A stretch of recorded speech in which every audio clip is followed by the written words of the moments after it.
All right, test. Okay. All right.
Hey, Wesley, can you hear me?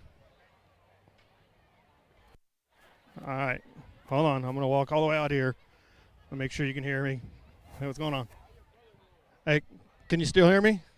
You're still good? Okay. I'm just going to continue walking down here. I ain't walking out on the middle of the field. I'll just go this way. We'll approximate the distance. And we're walking. And we're walking. You good? All right. We're at the 25. He's at the 20. 15. I figure if we make it to the end zone, that could take it to the midfield. At the 5. Are we still good right here? Okay, if we're still good, then that'll carry all the way out to the pace sign. All right, go ahead and mute me.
Was this one muted, the exterior mic? Okay. But the field mic's muted. That's okay. Oh, it was on solo. Okay. All right. Are we live? All right. And welcome, Pace fans, to week 2 of Pace Patriot football. Last week, the Pace Patriots coming off a huge win on a Thursday night over at Choctawhatchee High School in Fort Walton Beach. And it was the kicking game that helped, of course, Pace High School prevail in that one over Choctaw. And so this week, Pace is hosting their first home game of the season, playing St. Martin out of Mississippi. And if you don't know where St. Martin is, that, of course, if you're familiar with Biloxi at all, just sort of northeast of Biloxi, Mississippi. And so the boys from Ship Island from Fort Massachusetts taking the hike to the east tonight to Pace Patriot Stadium to take on the Patriots, who are 1-0. Both teams coming to the contest 1-0. And so last week, Pace High School, I don't know if you'd call it an upset or what you would call it, but 31-30 field goal win over Choctawhatchee High School. And so, and of course, St. Martin got a 20-13 win over Stone, Mississippi. Not familiar with the program of Stone, Mississippi, but know that it's the Battle of the Unbeatens tonight at Pace Patriot Stadium. What do you think going in the game tonight? I'm pretty sure the Pace Patriots are excited to be back home. Last week they had to do a little bit of traveling. This week they'll be home taking on this St. Martin team. It's nice to go into the season winning that first game, and they also looked really good 2 weeks ago. So what we've seen of them so far this season seems like they're going to have a good season. But time will tell. We got about 5 minutes before the game's going to officially start up. So the Yellow Jackets out of Biloxi, Mississippi, and of course, let's talk a little bit of college football for the tomorrow. I guess there were some games last week, but this is sort of really the opening week of the football schedule for college. And so we're going to start off tomorrow, which is September 3rd. Notre Dame, the Fighting Irish, will be heading to Ohio State to take on the Buckeyes. And I think, for both teams, very dangerous first game. But what do you think, Ohio State and Notre Dame, to kick off the 2022 season? I'm excited. This is probably the most exciting game I'm going to see this weekend. Unfortunately, I do believe Ohio State's going to win this one out.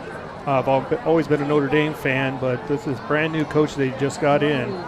He might have coached last year for half the season, but I really haven't seen enough of him to actually get a warm and fuzzy compared to what I've seen from tried and true Ohio State. So apparently this will be the first time that the two teams have squared off in the regular season since 1996, so almost 30 years ago. And what's your prediction for the score? So you say Ohio State's going to get the victory. What do you think it's going to be? Oh, I think it's going to be one of those blowout games. I'm going with 10-33. Wow, 10-30. So you have no faith in the Fighting Irish of Notre Dame. The Dome ain't going to help them this week. I agree with you. I think that Ohio State, their offensive firepower is going to be a little bit too much for Notre Dame to handle. I think it'll be a little bit closer. I'm going to say 21-7, your final score. And, of course, we look the Oregon squad, of course, the Ducks are going to be taking on Georgia, the national champions. What do you see happening there?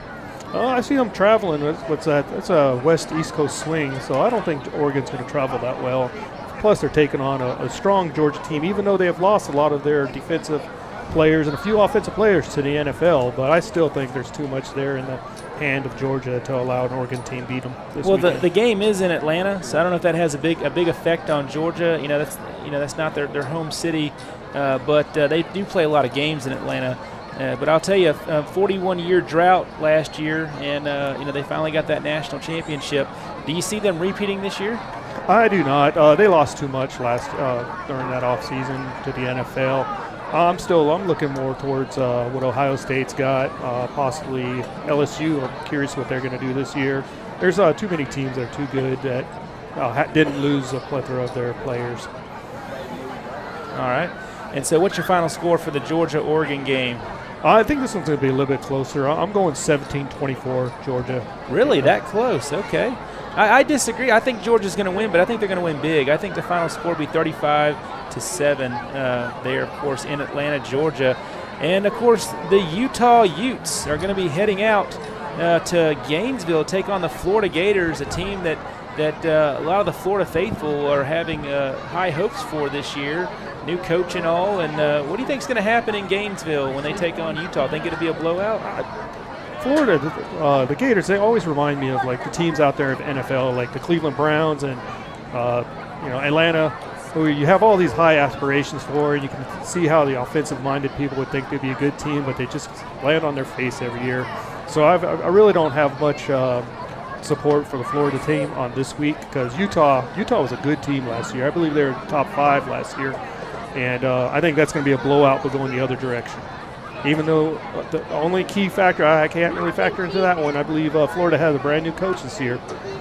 So, well, what about sticking in the state? The Florida State Seminoles will be traveling to Baton Rouge, Louisiana, to take on the Tigers of LSU. Of course, Coach Mike Norvell, this is his 3rd season again for the Tigers. Do you think Seminoles can pull it off against LSU? I do like this team a lot better than last year's team when it comes to FSU, but it's a mismatch of things that I just don't know. LSU's got that new head coach that had a fake accent coming down from Notre Dame versus the Florida State team that never lives to its potential. So I'm hesitantly going for LSU because I think they do have a powerhouse team. I'm just not sure what that coach is bringing to them. Oh, wow, okay. Another game that people are going to be watching tomorrow, Penn State showed a lot of promise last year. They're opening up against Purdue. The Boilermakers can be a problem at times. Do you think that the Penn State squad will have a hard time at Purdue?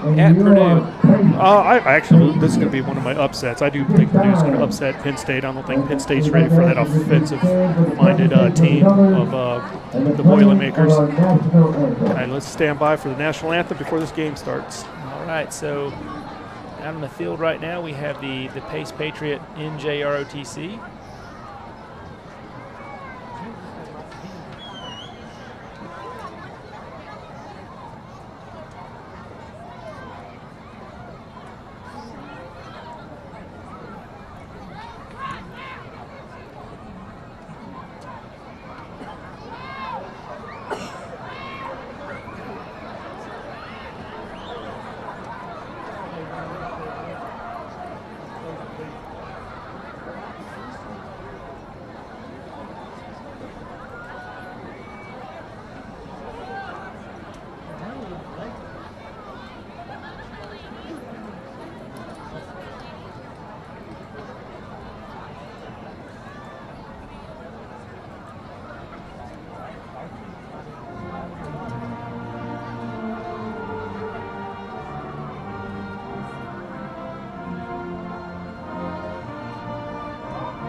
We are back here after the national anthem. The Pace NJRTC national champions this year in the NJRTC competition. Back-to-back champions, actually. They won the year before as well. An impressive program we have here on the campus of Pace High School.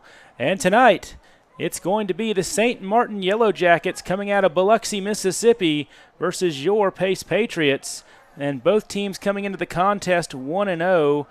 St. Martin with a victory last week over a fellow Mississippi team. Pace High School with a 1-point win over a very strong, very impressive Choctawhatchee High School team out of Fort Walton Beach, Florida. And so we're looking at kickoff here momentarily. Right now, the St. Martin Yellow Jackets have about 10 people serving as captains on their side of the field. I haven't seen captains yet for Pace, but they're soon to come. Looks like Coach Ken Smith is giving final instructions to his players in the end zone. Of course, Pace High School coming out of their south end zone as traditional here. And so everything looks great. The crowd has come out tonight for this undefeated Patriot team. And like it or not, someone's going to walk away with their first loss tonight. I think the Patriots, though, the Cardiac kids showed a lot of promise last week, and, of course, in the Kickoff Classic, a victory over Fort Walton Beach. Impressive running back over there at Fort Walton Beach. But here they come. And so Pace is lining up at midfield to meet the Yellow Jackets in the center of the blue P. It's in the traditional blue P in the center of the field. Captains, we have number 11, the sophomore Ben Tyner, number 23, Brandon Gates, number 4, the kicker, Reese Griffith, who, of course, kicked the game-winning field goal last week, and number 75, offensive lineman Alan Ballou. And they're all going to meet at midfield or heading towards that location at this time. So you get the feeling that the Yellow Jackets out there just doing the participation trophy, bringing so many men out there as captains. Like everybody gets an opportunity to be a captain eventually. Yeah, I don't know. Some teams do. Well, actually, you can see there's only 3 men that are actually going to go all the way to the P in the center of the field. So that might be a tradition over there at St. Martin. Who knows? But so they're all shaking hands at the middle of the field, and we'll have a coin toss. Looks like referee is going over final instructions with both sides. And they'll call it in the air, and we'll see what Pace is going to do. Will they kick off with it? What a beautiful night. Clear sky, a little bit of clouds towards the west. The moon's out, and so it's perfect weather. If it would only drop about maybe 10 or 15 degrees, we'll get that in about a month. But football is back in Northwest Florida, and all is right again. And, of course, tomorrow, full slate of college football action. And so we were talking early in the pregame show, Florida State visiting LSU. That's going to be a big one. Of course, Utah, the Utes coming in to pay the Florida Gators a visit. We'll see what happens with that. The big ones, of course, Notre Dame at Ohio State. All eyes will be on that one. Penn State at Purdue. And so looks like we've had the coin toss. Looks like Pace is going to receive the football.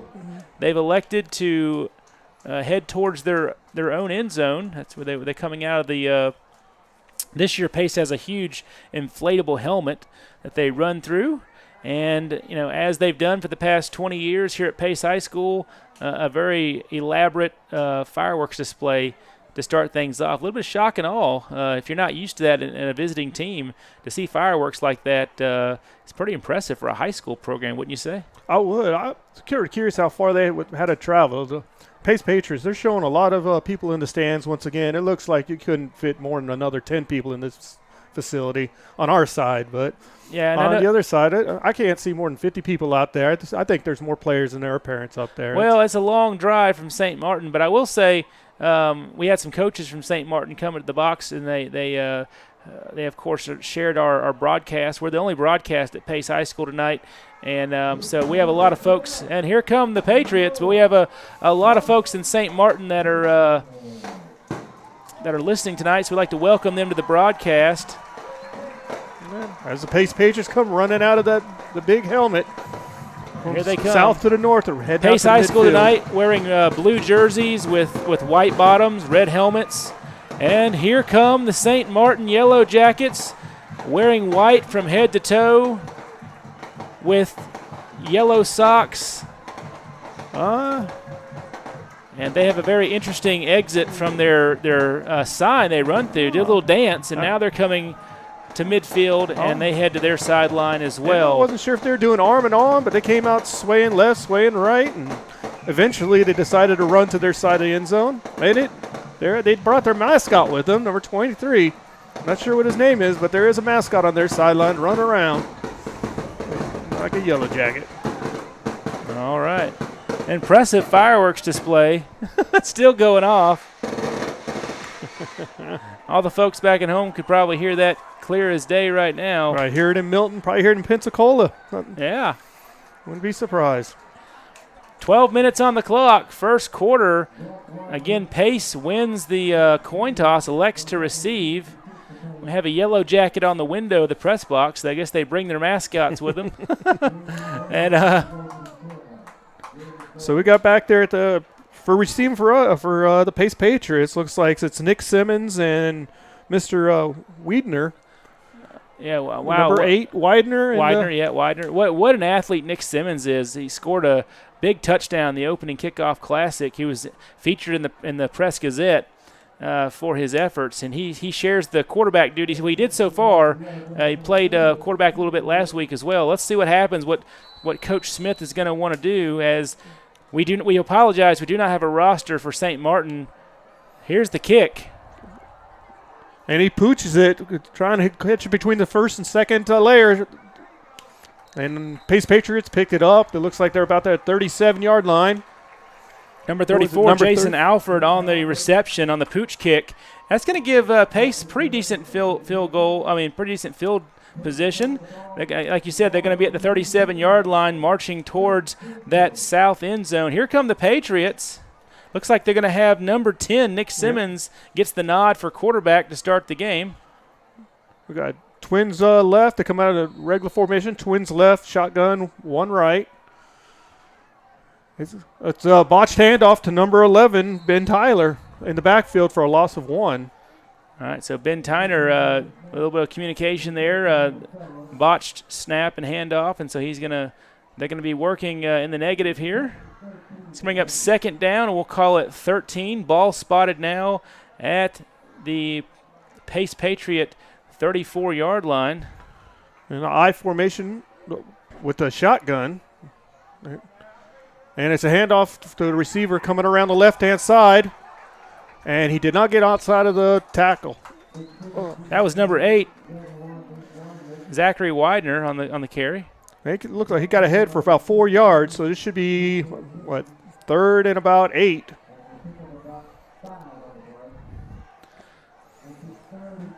"11 minutes left here in the first quarter, just starting the game. I'd like to welcome all of our audience from Mississippi, as well as the Santa Rosa County Pace area here in Florida, and also our troops overseas that are tuning in tonight.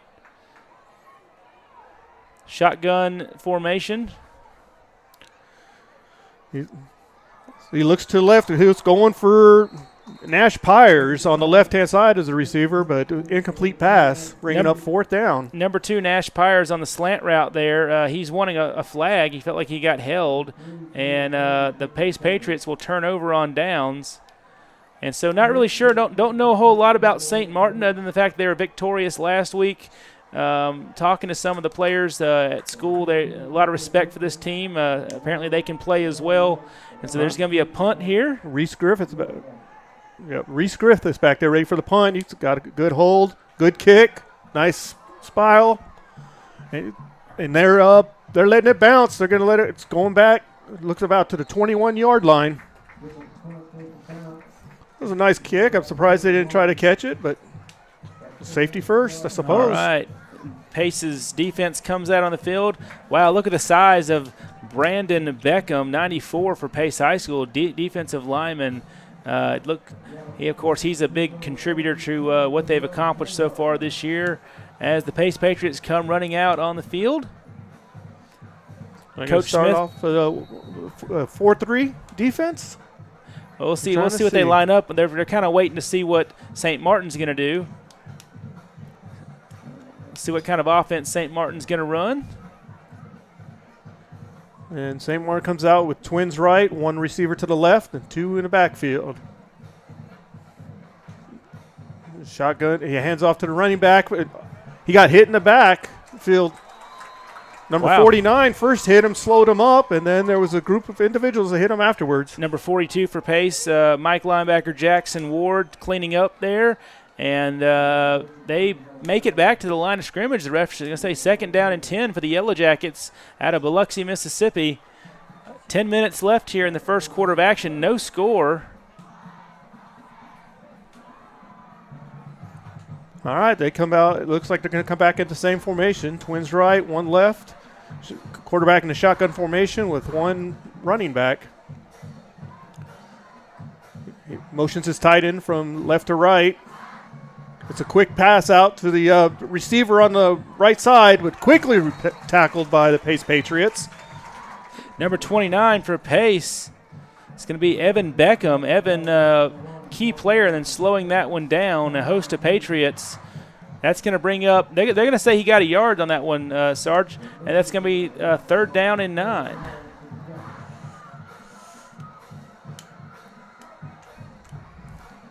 All right. They look. The Yellow Jackets out there looking confused a little bit. Coaches are yelling at them, trying to settle them down. They got trips to the left. They run a very similar package to what Pace runs. So we got trips left, single to the right with a running back and a quarterback in shotgun. And then quarterback's looking back. They rushed him out of the pocket. It's a good pass to number 5 for about 12 yards. So that's going to be a 1st down. Yeah, the quarterback had plenty of time. Good blocking up front by the Yellow Jacket offensive line. They're able to convert to the 1st down. First down of the game for either side. And they quickly get on the ball. 1st and 10, sitting right, at the 44-yard line. Shotgun, same. And it's a quick out to number 1, who is the inside receiver. Big hit. Who was that? Was that linebacker again? Number 42. That was number 42 with a big hit, Jackson Ward. He made him pay. Very nice. Very nice hit. Oh, we got Randy Williams. Thank you for the Yellow Jacket roster there. This looks like early on, this is going to be a pretty close game, I would say, Top. It's looking good. I'm liking these packages that St. Martin's coming out with. Yeah. But they're keeping it similar. Every play, trips one. So we got trips left, single to the right with shotgun and one running back. 29's coming up on the line. Running back or the quarterback runs out of the pocket. He runs forward, scampers ahead for about 6 yards. The offensive line held him for a while. He scampered out to the right side for that 6 yards. That's number 15, D.K. Jenkins, the quarterback, 170 pounds, 5'10". He's listed as a senior quarterback, I believe it. Very athletic. And so 3rd down and 1 for St. Martin as they are looking to convert their second 1st down of the game. 7:42, shotgun formation, 3 receivers on the left. Oh, And they catch the Patriots jumping off sides. Disciplined football from the St. Martin group. And that'll be a 1st down for St. Martin. Referee's going to spot the ball at the 48-yard line, almost at midfield. No score, folks.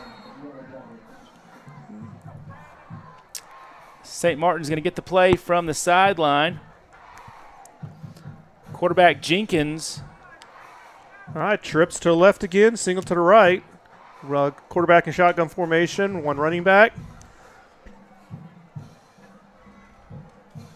And it's a quick, it's a delayed handoff to the running back, number 9.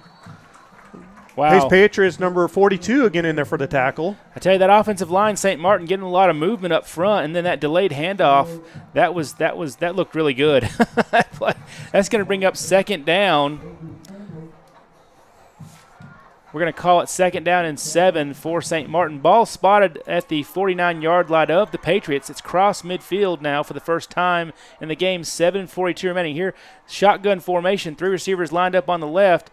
Jenkins is going to take the snap, and he'll hand it off to his. No, he's going to keep it. Little option around the left side. He's got a little bit of running room, and he'll finally be brought down at about the 40-yard line of Pace, and he'll also pick up the 1st down. So a little option read out of the shotgun. Look, we call that a midline in the football circle, but with that midline option, he's able to pick up the 1st down. And now they're kind of knocking on the door, heading towards the red zone, not too far away. Well, they come out and trips left again, single right, shotgun, running back in the backfield. We got the one of your wide receivers going from left to right, and they pass the ball to number 1 again. Number one still on his feet after being hit 2-3 times, and they push him out of bounds, but that's going to be a good gain for 7 yards. Yeah, number 23 finally brings him down.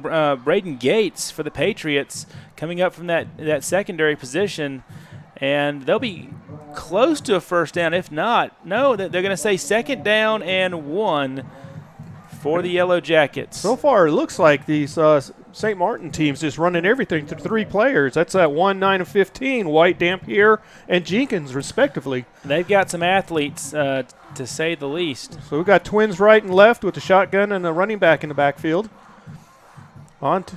He fakes it to the running back. He's looking to the right. He scrambles out to the left side, but he has a receiver to the left. He throws it to for a completion. That's number 6. They're going to say that he was out of bounds when he caught the ball, so it's going to come right back. The quarterback Jenkins had scrambled to the left and thrown it about 20 yards down the field to the left, to their own sideline, but they're going to say that he caught the ball out of bounds, had 1 foot out, and tried to make something happen. So all for naught. That'll bring up 3rd down and 1 for the Yellow Jackets. Can the Patriots get a stop here and get something going on offense again? We're looking for containment. Right now, the outside on either left or right side, whatever side Jenkins decides to go to is being burned. But we got trips left, single right. And then did number 29 just get burnt? Oh, White was running down the right-hand side of the field. Jenkins had him open on a double move, but he just dropped the ball while he was in the end zone. Well, I tell you, I think that's a pretty smart move by the coaching staff from St. Martin because, it's 3rd down and 1. Why not take a shot at the end zone because you might even catch the Patriots offsides again, or perhaps you can just do a quick quarterback sneak. It's got to be even less than a yard. They're going to hurry it up. They hurry for trips left, single right. White's off the field, but shotgun running back. Oh, they were trying to catch him on a 2 count. Patriots didn't fall for it on the first attempt. And they hike the ball. And it's a fake handoff with the running back or with the quarterback along the right-hand side, easily making a first down. Wow. So the defensive end for Pace, he kind of bit on the running back on the option, and so the quarterback kept it around the right side, and he is going to be finally pushed out of bounds at, like you said, the 11-yard line. 6:36 left to go here in the first quarter. No score, but the Yellow Jackets, first ever meeting that I can remember of these two schools in history, they're knocking on the door. On the 11-yard line, that quarterback gets it out quick to the left-hand side of the receiver. The receiver gets out of the tackle. It's for a touchdown. I don't see any flags on the play, so that's going to be a good touchdown to, I believe that's number 9 over there had the ball. Number 3, pardon me, number 3. They had it for 6 points. Jenkins to number 3. All right, there's no laundry on the field. That's going to be a touchdown. 6-0 the score, pending the extra point. And just like that, St. Martin has arrived, folks, and they are here to play ball tonight. And they are not going for a field goal. Looks like they're going for 2. They got trips left, single right. Number 1 in motion from left to right. Quarterback keeps it, tried to go up the middle, and he fumbled it. Well, that's all for naught. Now all that means they didn't get the 2 points, so it's 6-0. Maybe St. Martin doesn't have a kicker, or perhaps they left him back in Biloxi, but that could come back to haunt them later on. Kent Smith, Coach Smith, and his coaches definitely cooking some stuff down there on the sidelines. You could see, and they're trying to figure out what went wrong, perhaps the last drive. And so it'll be interesting to see what he's talking to his crew right now, getting them ready to go out. And so 6:30 official water break, and they're going to take a timeout for a water break, and we're going to take a timeout. We'll be right back. You're listening to Pace Patriots Sports.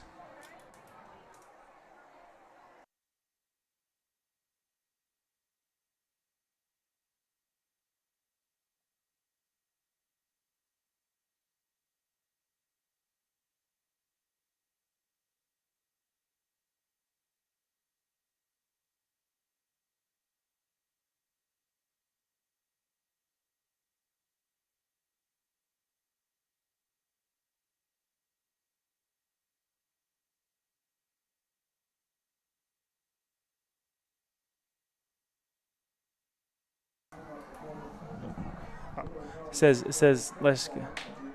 All right, well, Martin's out there ready to kick off again. 10 and 8. They're both back for Pace Patriots out deep. Last time it's a pooch punt. They're just going for that second tier line. Number 9. Wow. Junior Mills caught the ball and instantly went to his knee. I got to admit, I'm very impressed with this St. Martin squad. Everything they do is very disciplined and thought out. The thing about those pooch kicks, if you see teams that do them, it's really an insurance policy. You're kicking it to that second line, not back deep to their skill players, and you're kind of limiting any big play from happening. So the Patriots come out. 2 running backs, 1 receiver on both sides, and the quarterback keeps it. So Simmons had 2 running backs in there, kept it himself, tried to take it slightly up the left side, went ahead for 1. So 2nd and 9. All right, they're going to give him a couple. They're going to say it was 2nd down and 8. They're going to give him 2 yards on the carry. 6 minutes left here in the first quarter. Twins right, single to the left with 2 running backs. And it's handed off to number 11, Ben Tyner. Tyner breaks open on the left side for a good run. That guy was a good 13-yard run for Tyner.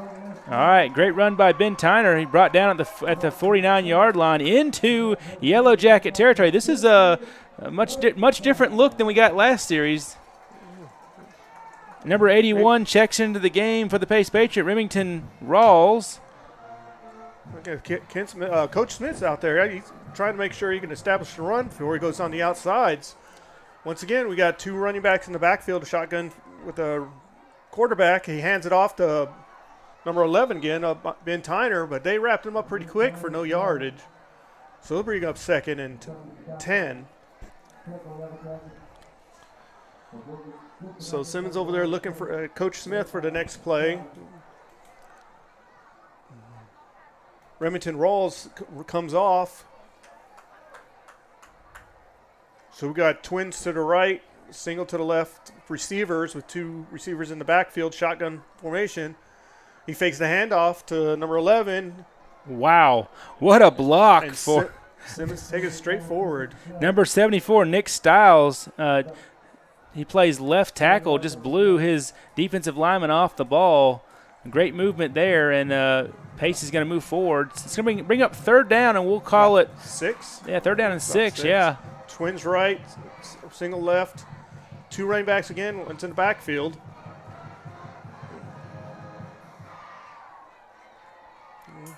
Simmons looking over at Coach Smith again.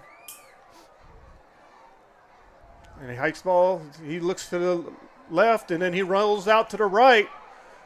He has a receiver open. That's number 80, Rory Gilroy, that catches the ball about 15 yards down the field. But there's a flag on the play. Great effort by Simmons. Nick Simmons rolling around the right side for the big pass, but typically where that flag lands, it's going to be a holding against the Patriots. But let's see what the white hat says. Yellow Jackets running a 50 defense.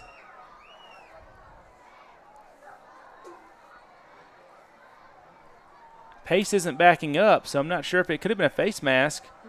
Widener's running off, and Gilroy goes on to the field as they pick up the flag and walk back. So.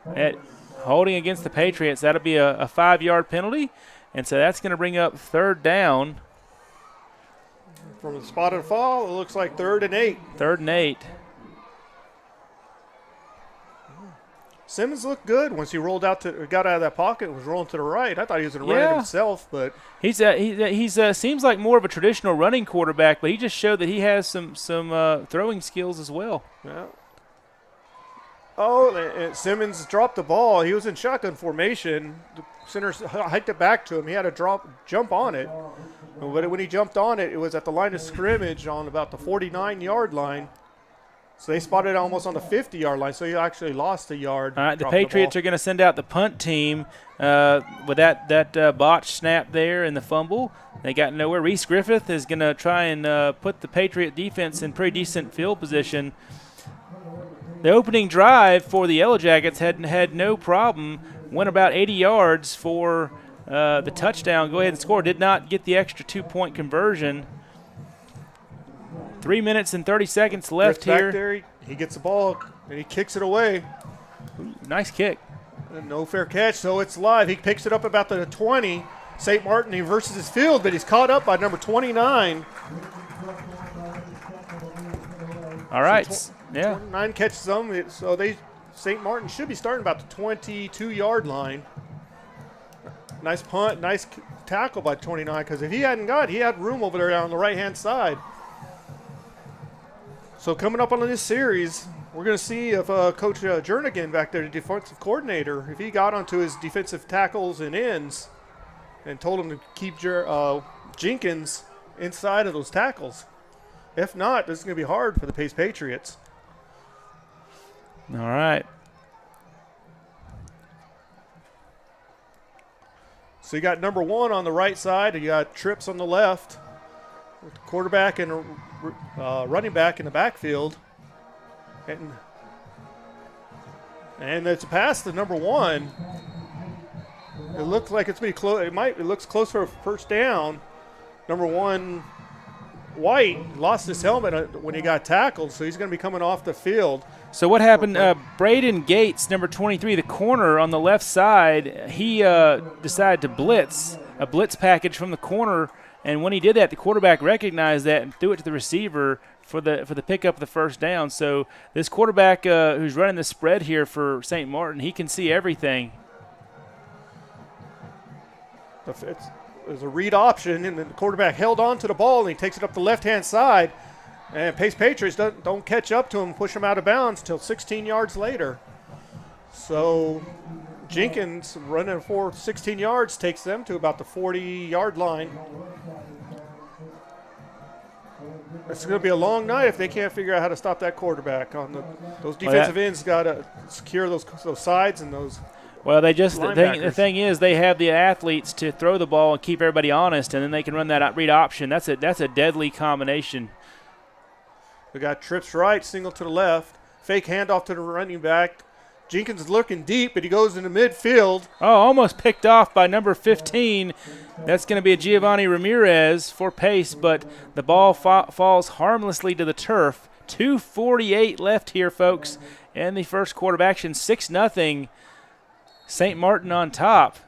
It's going to be 2nd down and 10. The ball spotted at the 40-yard line of St. Martin. And they're coming out in their traditional-looking offense. We got trips to the right, single to the left, running back in the backfield with quarterback and shotgun formation. And they go 2 on the second count, but Pace thought it was going to be on the first, so that's automatic 5 yards for St. Martin as the referees march off 5. Well, that's the second time that's happened this game, correct? That is. I think Jurgen's going to have to get on to somebody. Somebody's going to have to take control on this defensive line and watch that ball. First thing he learns, watch the ball. There's number 6 coming around, that defensive end. He stopped that running back on a quick play. That's going to be Tylon Lee. And you can see St. Martin just tried to run it up the gut that time. Picked up a minimal gain. 3rd down, and we'll call it 6 for the crew out of Biloxi, Mississippi. 2 minutes and 20 seconds left in the first quarter. Pace hoping to get a stop and get the ball back in their hands. Had some positive production in their second drive of the game. Okay, trips right, single left. Quarterback shotgun with his running back. Need about 6 yards. Quarterback fakes the throw, runs up the middle for right about 7 yards. So Jenkins, no penalties on the play, got 7 yards and a first down. All right. Pace Patriots, they look better on the defensive play, but they opened it up down the middle just enough for them to squirt through for 7. And Pace High School crossed just over into midfield, into Patriot territory. Ball spotted at about the 49-yard line. This quarterback, Jenkins, he can pretty much do it all. He's kind of watching, and that option read is Pace doesn't really have an answer for it just yet. There he goes again. It's a read option again. He's taking it to the left side.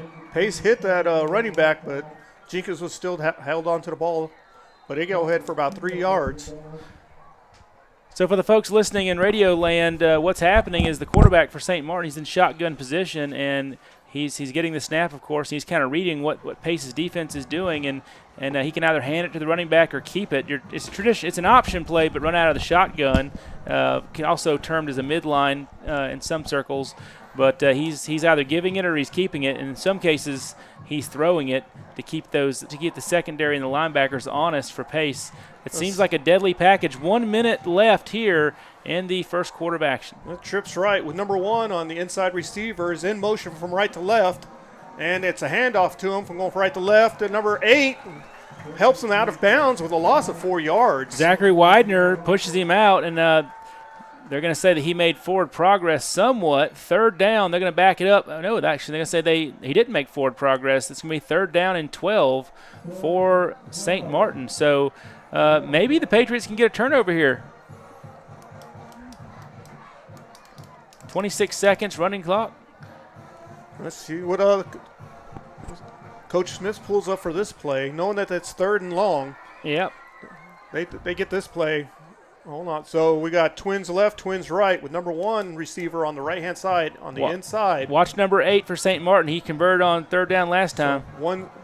And Jenkins runs out on the left side, and he takes it out of bounds with a gain of 7, 5 yards short of a first down. So it'll be 4th and 5 yards. So Jenkins for St. Martin, he was looking to throw the ball, and there was a lot of pressure in his face, so he decides to take off and run the left side. Yeah, have you noticed that he favors running to the left side? He's only ran to the right side, looks like 2 times tonight, and every other time he's gone towards his home stands, and so therefore that's going to bring up 4th down, and we'll call it 6. And it looks like the punt team is not out for St. Martin. They might be going for this. St. Martin has any kicking. Wow, that's a shot. Jenkins is in the backfield. We got twins left, twins right. Number 1 on the right-hand side. He's been favoring him as a target. Number 6 in there for a sack. Oh, number 6, Tylon Lee, impressive, coming around the left side, playing defensive end, and he just swallows the quarterback for St. Martin. And that's it, folks. That we'll have a turn. I'll take that over a punt any day, won't you? I would. I like to see those defensive backs. They're back. They gave the opportunity for him to get back there. They held on to those receivers pretty well. Wow, Tylon Lee, he's got to be at least 6'2" or 3, or maybe more. I can't imagine that any reason why he wouldn't be playing on Saturdays in a couple years. Well, that takes us to the end of the first quarter. Both teams are coming off the field, talking to their coaches. Coach Jernigan out there on the field for Pace. Bill Jernigan, he's just excited on that. The way his defense was playing, and now Pace's offense will take a huddle, and then as we're swapping quarters, we're about to start the second quarter. We'll take a quick break. We'll be right back. You're listening to Pace Patriot Football.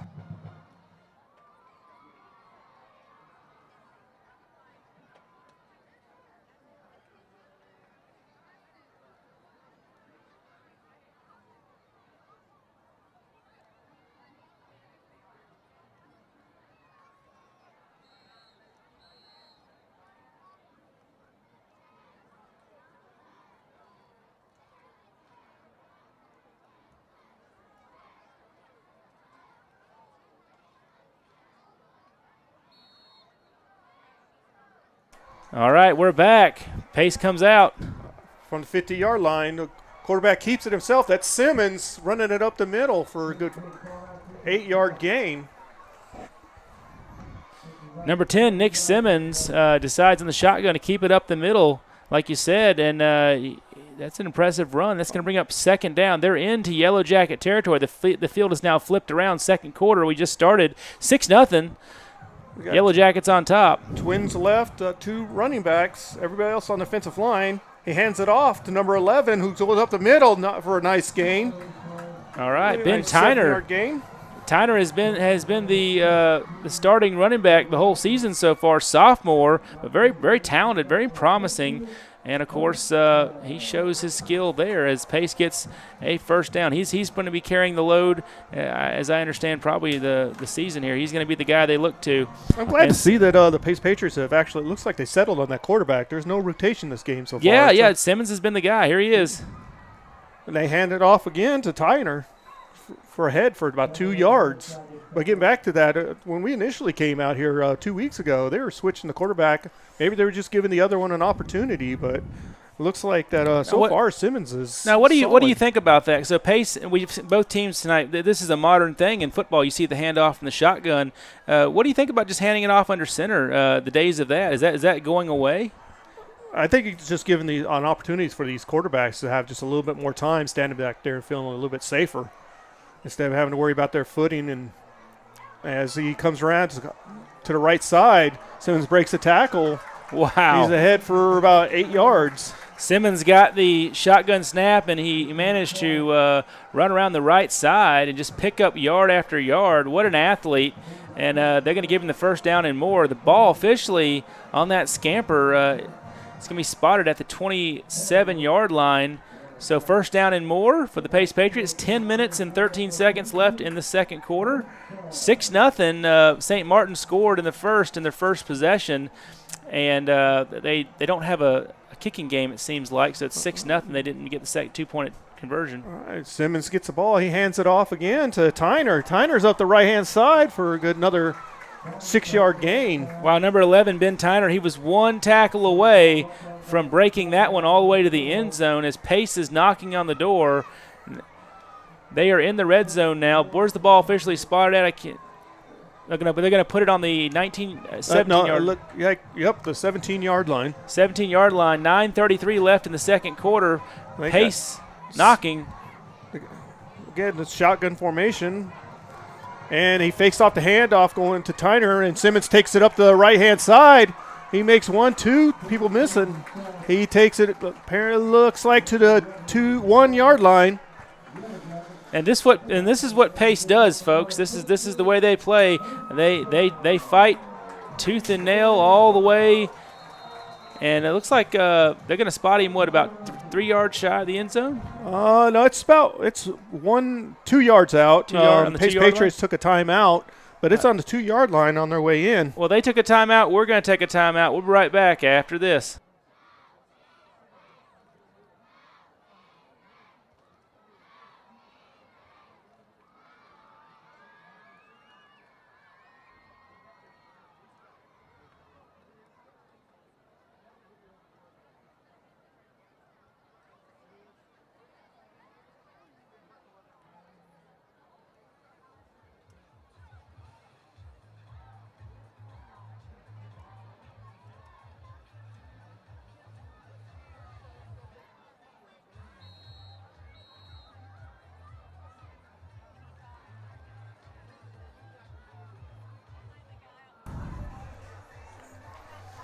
All right, we're back here live at Pace Patriot Stadium. 9:18 left in the second quarter.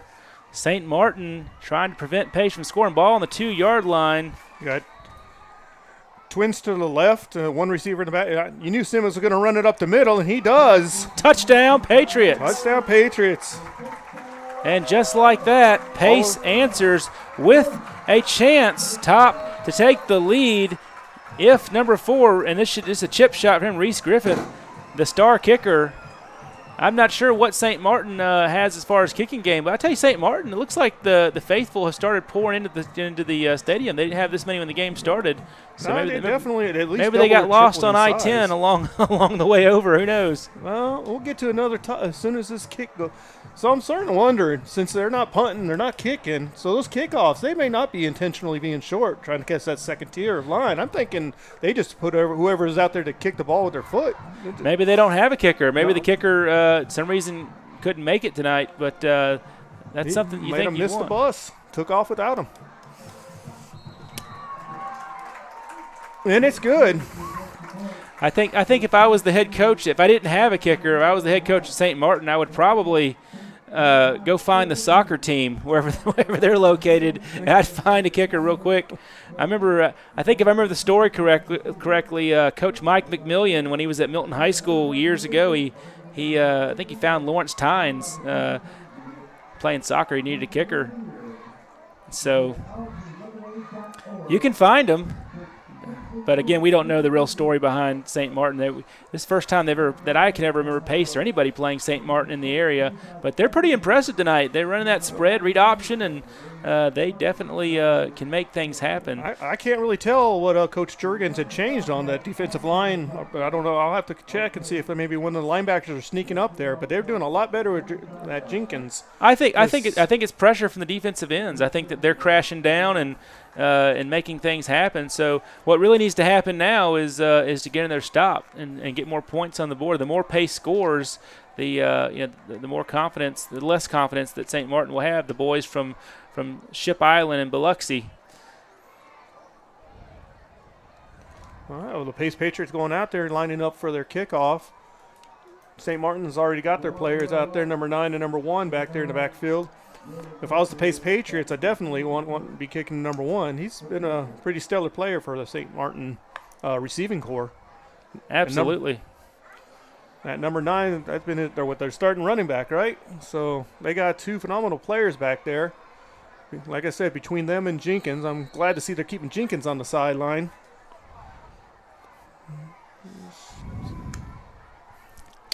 So Griffiths sets up back there about 10 yards behind the ball.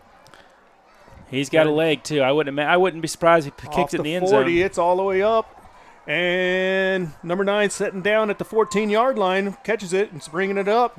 He started on the left side of the field. He made his way across, all the way across to the right-hand side. Now he's past the 50 and trips up at the 45-yard line of the Pace Patriots. So he had a nice little 30-yard scamper. They're going to say on the play. Officially he crossed midfield for St. Martin, and there's a flag on the play, though. I can't see what it is from here, but they're going to say he was taken out at about the 48-yard line of Pace. Cross midfield.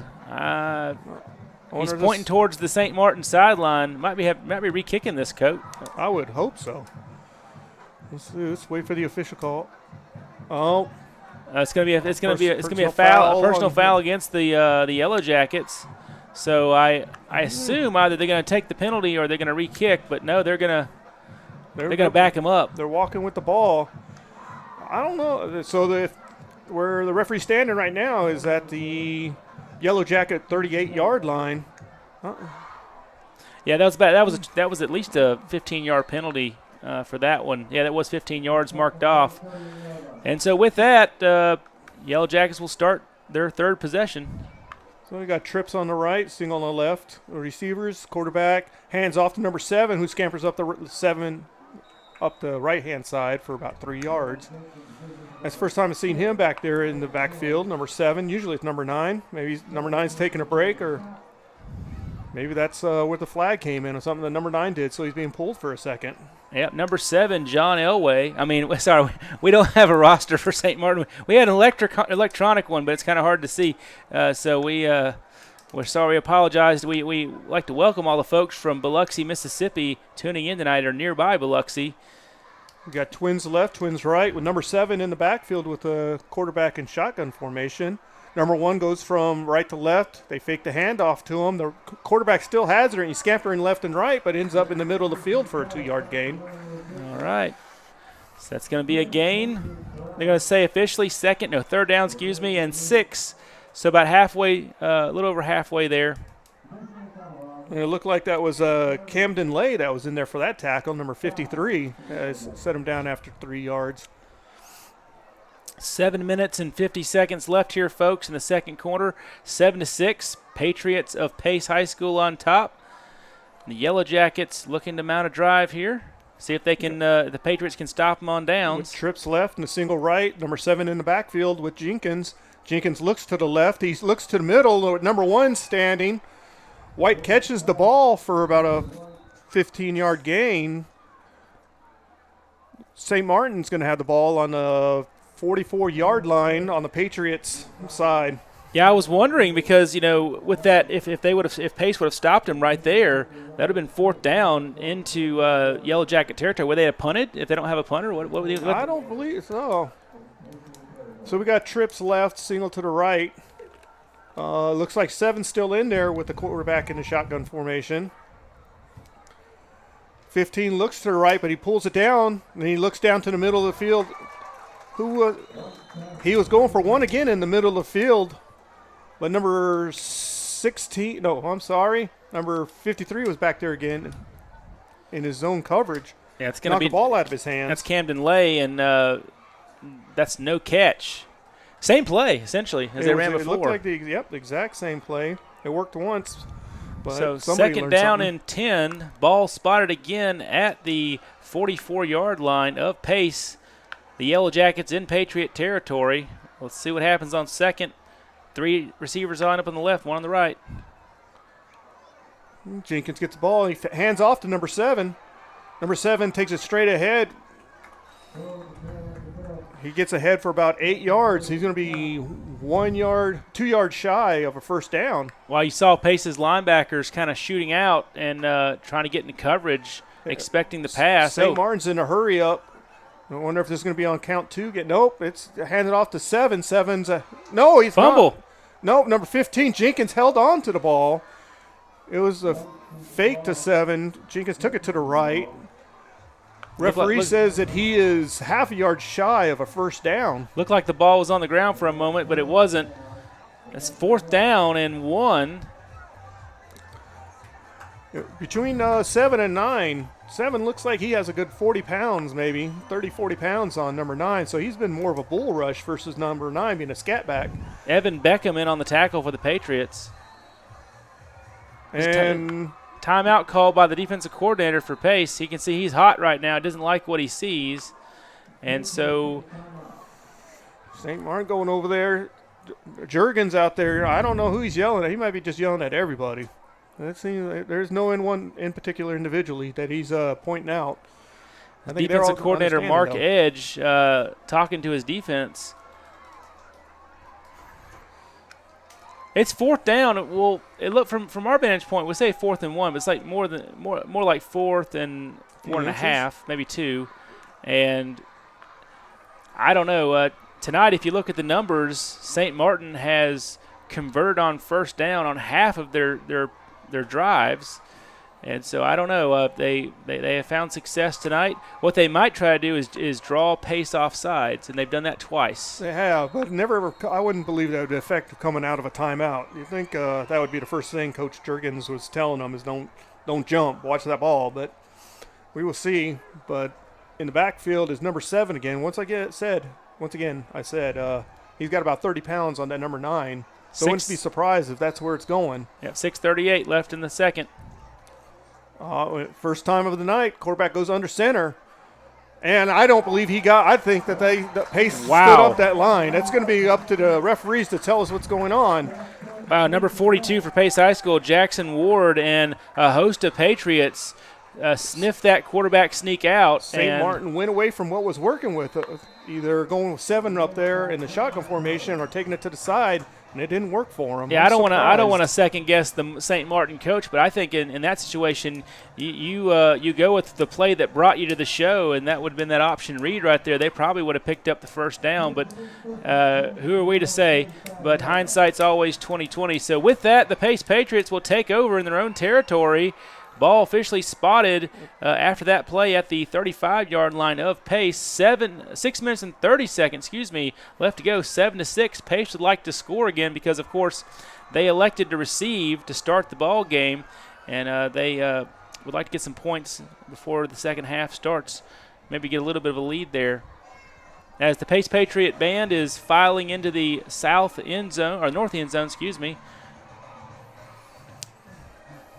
Talking to the students on campus this week, the Pace High School Band very excited about their halftime show this year. And if you know anything about halftime shows, it's a progression from what I understand, and they build it each week and improve on things. And so those students are really proud, excited about what's to come. And if you haven't had a chance to come out and listen to them play yet, they are fantastic. The Pace Patriot Band. Actually, we're going to let you listen to them at halftime if you stick with us.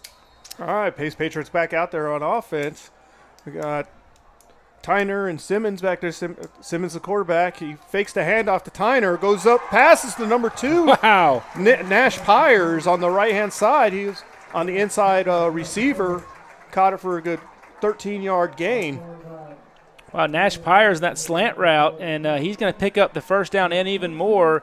He's actually brought down at the 43-yard line of the Yellow Jackets, St. Martin out of Biloxi, Mississippi. 6:18 left here in the second quarter. Simmons fakes the handoff and takes a big hit over there for no gain. I bet Simmons is going to wake up tomorrow and be sore a little bit. That's why it's Saturday. No, I have to That's worry about it. It's Saturday. You can ice it all day. He'll be all right. Number 2 comes off the field, Nash Pyers. And so Pace High School tonight dressed in blue tops, white bottoms, the classic red Pace helmet with the blue P, and St. Martin all white. Single to the left, single to the right on the receivers. Simmons fakes the handoff to the running back and runs it himself right on the right-hand side, right guard. Wow. Takes it ahead for – hold on while they spot it. Maybe more than 10. He's going to pick up the first down. So Ball spotted, what does that look like, about the 20? I mean, the 31-yard line. 31-yard line. So Pace High School knocking on the door with 5 minutes and 30 seconds left here in the second quarter of action. One pass and all these runs. It's working for them. So quarterback's back in shotgun formation. Tyner's back there. Quarterback hands off to Tyner. Tyner goes up the right side and turns it back up to the middle for a gain of about 9 yards. Let's see if the sticks are moving. Officially, the sticks move, so is the head for 10. And they're going to say he was starting at the 19-yard line, so that's my fault. He got 12 yards on that play. Wow. That was a nice cutback. I thought he was going to take it right. He cut it back in and got himself another 7-8 yards. Tyner and Simmons leading the show tonight. Twins right with Tyner in the backfield. Simmons hands it off to Tyner again. He takes it up the middle. And he doesn't get tackled until he hits about the 3-yard line.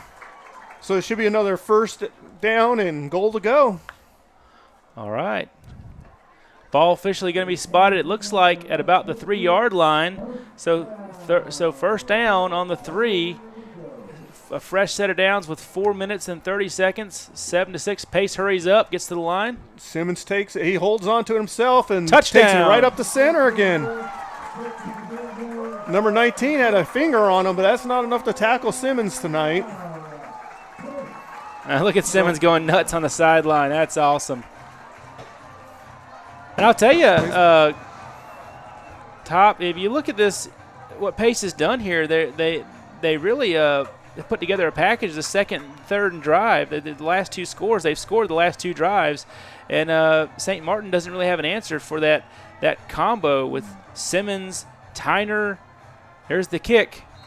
It's good. That's going to make it 14-6. Pace on top, and we'll take a break. We'll be right back. You're listening to Pace Patriots Sports.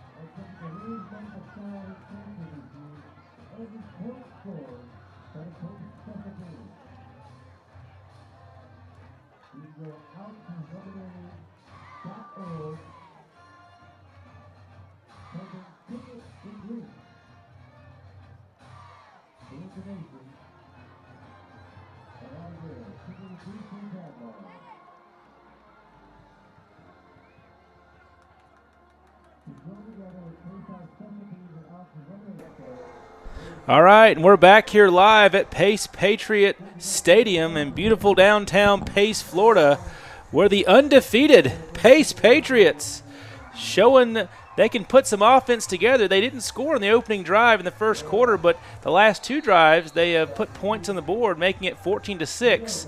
And the defense, who gave up a touchdown the first drive against this crew out of Ship Island, Biloxi, Mississippi, were, of course, able to stop in the subsequent 2 drives. Here's the kick by number 4, Reese Griffith.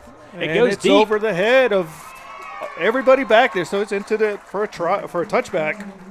And that's what we like to see there, kick it in the end zone in the state of Florida. I'm not sure how Mississippi is organized in the rule book, but in Florida, you kick it in the end zone, and there's no legal return allowed. And so just like that, It's going to come out at the 20-yard line, no harm, no foul. And Pace's defense hopes to capitalize again. They've had an answer for this this run option offense, and that they can also run the spread in St. Martin. Pretty impressive, and I will say this: St. Martin does have some athletes. It's clear, and they've had some big plays at moments tonight. So we'll see what happens if they can put some offense together and make this a close one before we go in for the half. And it looks like St. Martin's coming out with the big three again. So Dampier is back. So that puts White, Dampier, and Jenkins back into the game together. Jenkins looks to the outside. Fumble. No, the incomplete pass. No, he didn't get his 2 steps down. He didn't get his 2 steps. You're correct. But it looks like the St. Martin receiver on that side, number 6, is still on the ground. He's taking – the coaching staff's over there checking on him. While that's going on, the Pace Patriots are coming back to their sideline, give them an opportunity. St. Martin's out there taking a knee in the middle of the field.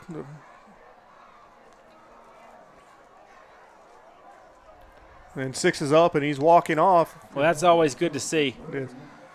Not sure his name. Don't have a roster that's easily available to us right here. But number 6 for St. Martin, we hope that he's okay.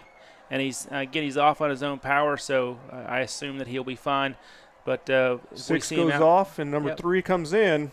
And Pace Patriots are making their way back out into the field. And St. Martin goes to the standard 3 to the right, trips to the right, single to the left. Number 6, Tylon Lee out there on defensive end for the Patriots. He, of course, had 2 big sacks tonight, one to stop a drive in Pace Patriot territory. Shotgun formation, man in motion. Jenkins.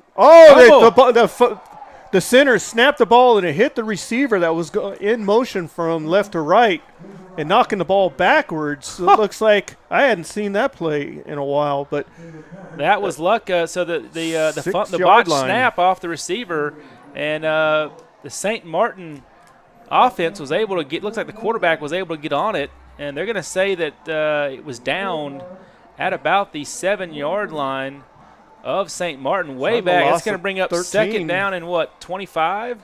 23. Third down and 25. Third down and 25.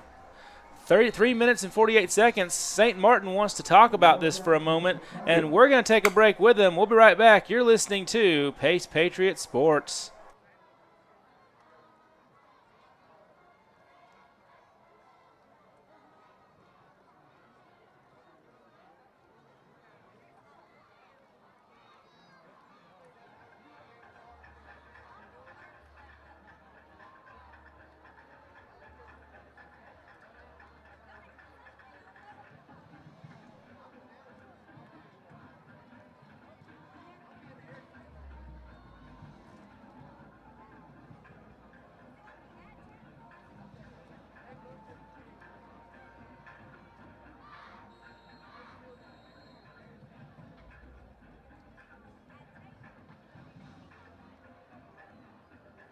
And we're back from the timeout. I'd like to say hello to all of our fans, people listening in tonight from Biloxi, Mississippi. The boys from Ship Island are here tonight in Pace, Florida, as the Yellow Jackets come to the line of scrimmage. It's 3rd down and a mile on their own. So they got trips to the left, single to the right. Looks like number 1's over there on the right-hand side by himself. So, Jenkins not going to be able to – he throws it up there. It's almost a Hail Mary. Oh, look at that cornerback play on number 1. Number 1 is looking for a defensive interference, but their referees are not playing into the game. Wow, the quarterback for St. Martin threw that ball every bit of 50 yards, and number 8, Widener, was able to knock it harmlessly to the turf. That was a big 3rd down play. Now we get to see if St. Martin has a kicker. We got to hold on. There is a flag on the play. I'm hoping that's not defensive interference. If it is, that's going to be their automatic 1st down for St. Martin. And the referee walks out to the middle field, and illegal man downfield on St. Martin. So this is the play. Yep, as you were saying, we will find out if they have a punter or not. So the ball's on the 7-yard line, as we said earlier. Quarterback was deep in the pocket when he threw the ball. It was about 50-yard pass when it came down. He's got an arm. And so, excuse me. That looks like number 38 or 36 38. Wow, he's punting from the very edge of the back of the end zone. This is the north end zone of Pace High School. And let's see what happens here. They might. I'm hoping if they're wasting time trying to draw them off sides, they get a couple yards. They got 20. Well, they're resetting the play clock for some reason. I don't understand. 3:40 left in the second quarter, 14-6. Here's the punt from deep in his own end zone. If he's not a punter, if I was Pace, I'd bring the pressure right now. I'm worried about that center to punter exchange right here. And it's a good hike, good catch, kick. It's offside his foot slightly. It takes it to the 35, but number 8 dropped the ball. He picked it back up, takes it down the right-hand sideline. I don't know. The delay might have helped him out. And he gets down to the 15-yard line. So number 8, Zachary Widener, he fields about a 35 to 40-yard punt, and he drops it and then picks it up and fakes to the left and runs down the right sideline all the way down to about the 15-yard line. So turns something negative into a positive. And now with 3:27 left in the second quarter of action, Pace looking to put more points on the board. As you know, Pace received to start the game, and so St. Martin will come out with the ball when we get back from the half. No, Pace took a final timeout of the half with 3:27 to go. So St. Martin's heading over to their sideline to get some information from the coach, and Coach Smith's over there grabbing his troops together. Explain what he wants in these next 3 minutes and 27 seconds. If they can score here, it's going to make it a lot harder for St. Martin to come back.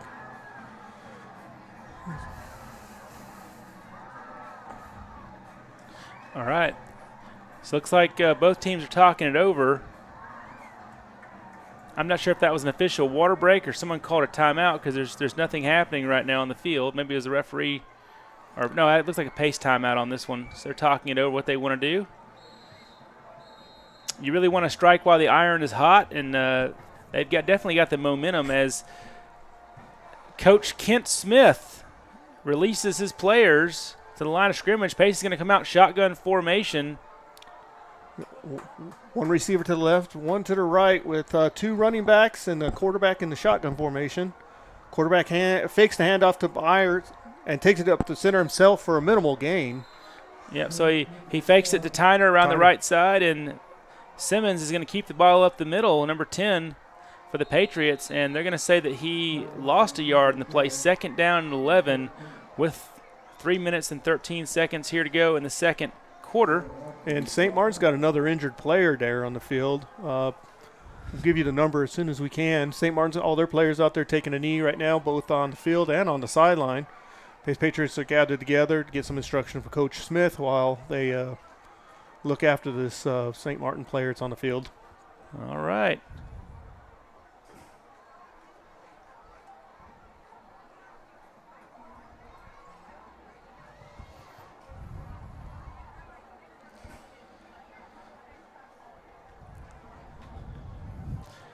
So do you think that St. Martin, do you think they rode a cheese wagon over here, or do you think they took a tour bus? Probably about at least a 2.5-hour bus ride. Oof. I can't imagine the smell of that bus on the way here. Well, yeah. That'd be something awful. 2.5 hours. Not to say that's they're number player 13. That's number 13 for St. Martin. He's walking off the field on his own power, and so that's a good sign. But he'll check out of the game, and it looks like the injury timeout is now over. Coach Kent Smith has had time to talk over with his offense what he wants them to do. Second down and 11 as Pace comes out. Simmons at the quarterback spot still. Looks like he got the nod this week. Looks Two like receivers on the left. Wide receiver number 1 came in for 13. He's taken over as the left defensive end. Simmons takes it up the middle, scampers to the left. They tried to catch him by the shoestrings, but they can't, and it looks like they're in for a touchdown. And just like that, the Cardiac Kids strike again from downtown Pace, Florida. 20-6 with 3:02 left here in the second quarter of action. Number 4, Reese Griffith, in for the extra point. The fireworks going off. You hear that in the background. The moon is out. Beautiful night for high school football. Here's the snap. It's down. It's up. And it is good. And that makes it 21-6 as Pace is looking pretty impressive on offense as they have scored on their past 3 drives. And they've actually stopped St. Martin on its past 3 drives. So kind of a reversal of roles from that early first quarter. Wouldn't you say so, Top? I believe so. I mean, those big 3 that they had over there just looked unstoppable during that first drive. But once again, I think Juergens had to have said something or did something with that defensive team that's out there for Pace, and they've just solidified that defense. But never count out the boys from St. Martin, Biloxi, Mississippi. Their coach is over there. You can see him. He's giving them an earful, and they're going to come out to receive the kickoff at St. Martin. You can only guess that they would love to score to even this up a little bit before the half, knowing they'll get the ball back to start the second half. As Pace gets ready to kick, number 4, do the honors, Reese Griffith. Now, the last time he kicked the ball, he kicked it deep into the end zone, which would prevent any type of return. If you're from Mississippi, not sure what the rules are in the state of Mississippi, but all right, number 1 and number 9 are all the way back, hoping to catch the ball if Griffith don't put it through the end zone. That's a nice, and it's over their heads and into the end zone. So, once again, St. Martin will be coming out on the 20-yard line. Looking at our archives here, the last time a Santa Rosa County team played a Mississippi team that we have, and correct us if we're wrong, it says Loosedale, Mississippi back in 2000. The Milton Panthers played Loosedale, Mississippi.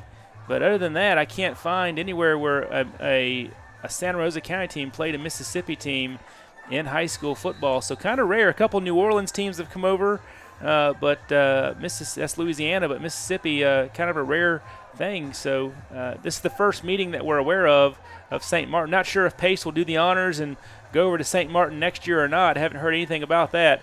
But here comes St. Martin. 3:02 left in the second quarter. We got twins rights. It's 1 to the left. It's a handoff to number 9, who scampers around the left-hand side, but there's a group of Pace Patriots waiting for him, led by that defensive end, number 6. All right, number 6, and Tylon Lee in on the tackle there. He's been a presence all night long. I'm going to put my dibs on it now. I call it first. That might be my defensive player of the game. He keeps us up. I might have to agree with you on that one. There's no arguing. Look how tall he is. He's got to be all 6'3" or 6'4". Like I said, I would be surprised if he's not playing somewhere on Saturdays in just a couple short years. 2:26 left here in the second quarter as Pace is looking at St. Martin breaking out of their huddle. We got twins right and single to the left again. And quarterback fakes the handoff, rolls to the right, hand kick to his tight end, number 14. Well, 14's ahead for maybe a yard or 2. Wait for the official spot. The tight end drug out, but he didn't go much on depth on that one. Number 23, Braden Gates, was responsible, the corner, for making that tackle for the Patriots. Minimal gain, like you said. Third down and about 8, we'll call it, for the boys from Biloxi, Ship Island. 2:04 left in this half, and then we're going to go to halftime. And we got another timeout. Looks like I can't tell. It looks like an official water break. And so, folks, if you're interested, we are going to leave the mics running at halftime, and we're going to let you listen to, of course, the Pace Patriot Band. I believe they're the national champions, aren't they, for last year? No, the marching band. That was the NJRTC. I'm not sure about that. I'm sure maybe the band was too. They're fantastic. They've been working all summer at band camp, and I tell you, the students here. I got to attend the pep rally for Pace High School, and I don't think I've ever been to a pep rally like they do it here in Pace, Florida. It was incredible the way that it goes down. A lot of school spirit. The students get into it, and they were fired up for this game tonight. And 21-6, things looking good for the Patriots. And here comes St. Martin out with 2 to the left, 1 to the right.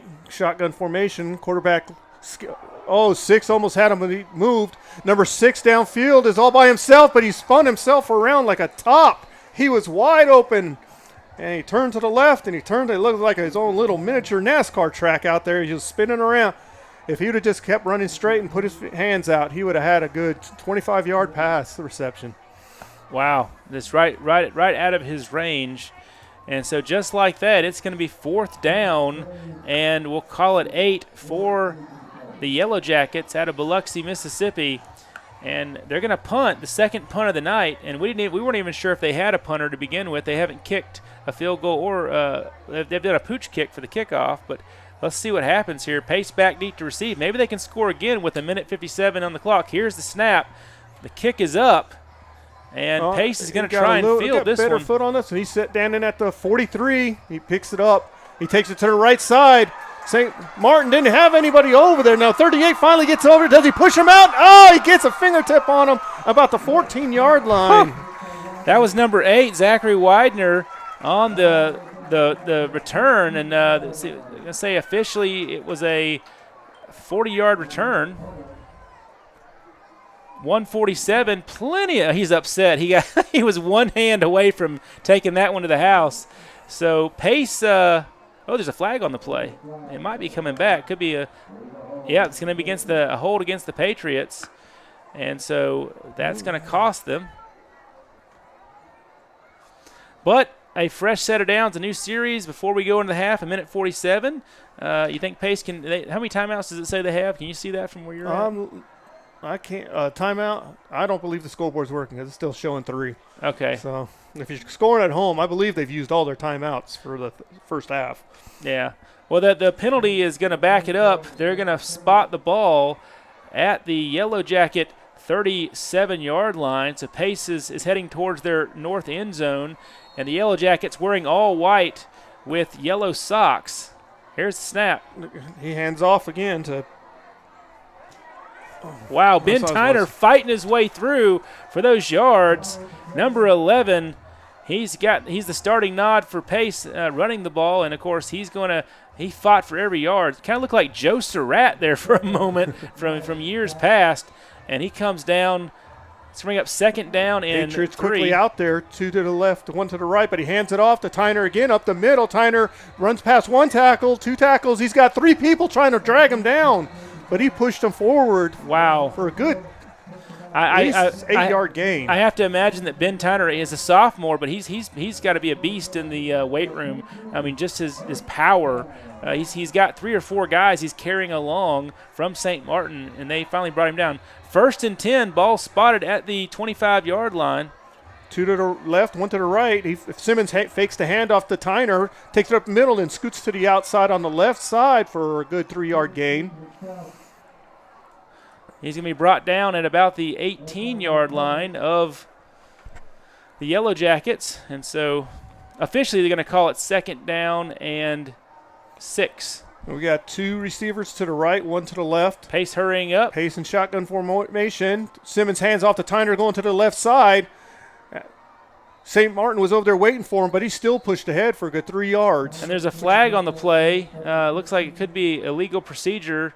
I'm not really sure. Let's get the official word. 27 seconds left here in the second half. Pace wants to get as many plays off. They have no timeouts. It's going to be against. Let's see what the referee says.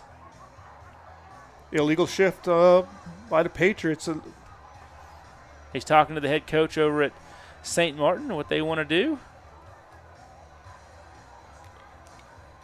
I tell you, if Pace had a little fade or something, they could throw something to the end zone right here. This would be time to run it. It looks like they're going to accept the penalty as the ball comes back 5 yards. Actually, Pace has got a decent kicker this year. Reese Griffith, I might try to put him out there and get him some experience kicking a field goal. Yep. He's actually warming up on the sideline right now. With timeout, Pace. They had a time. It looks like they had a timeout, I guess. If they're going to take a timeout, we're going to take a timeout, folks. We're in downtown Pace, Florida, 21-6 with 27 seconds left here in the second quarter. Pace on top. Don't go anywhere.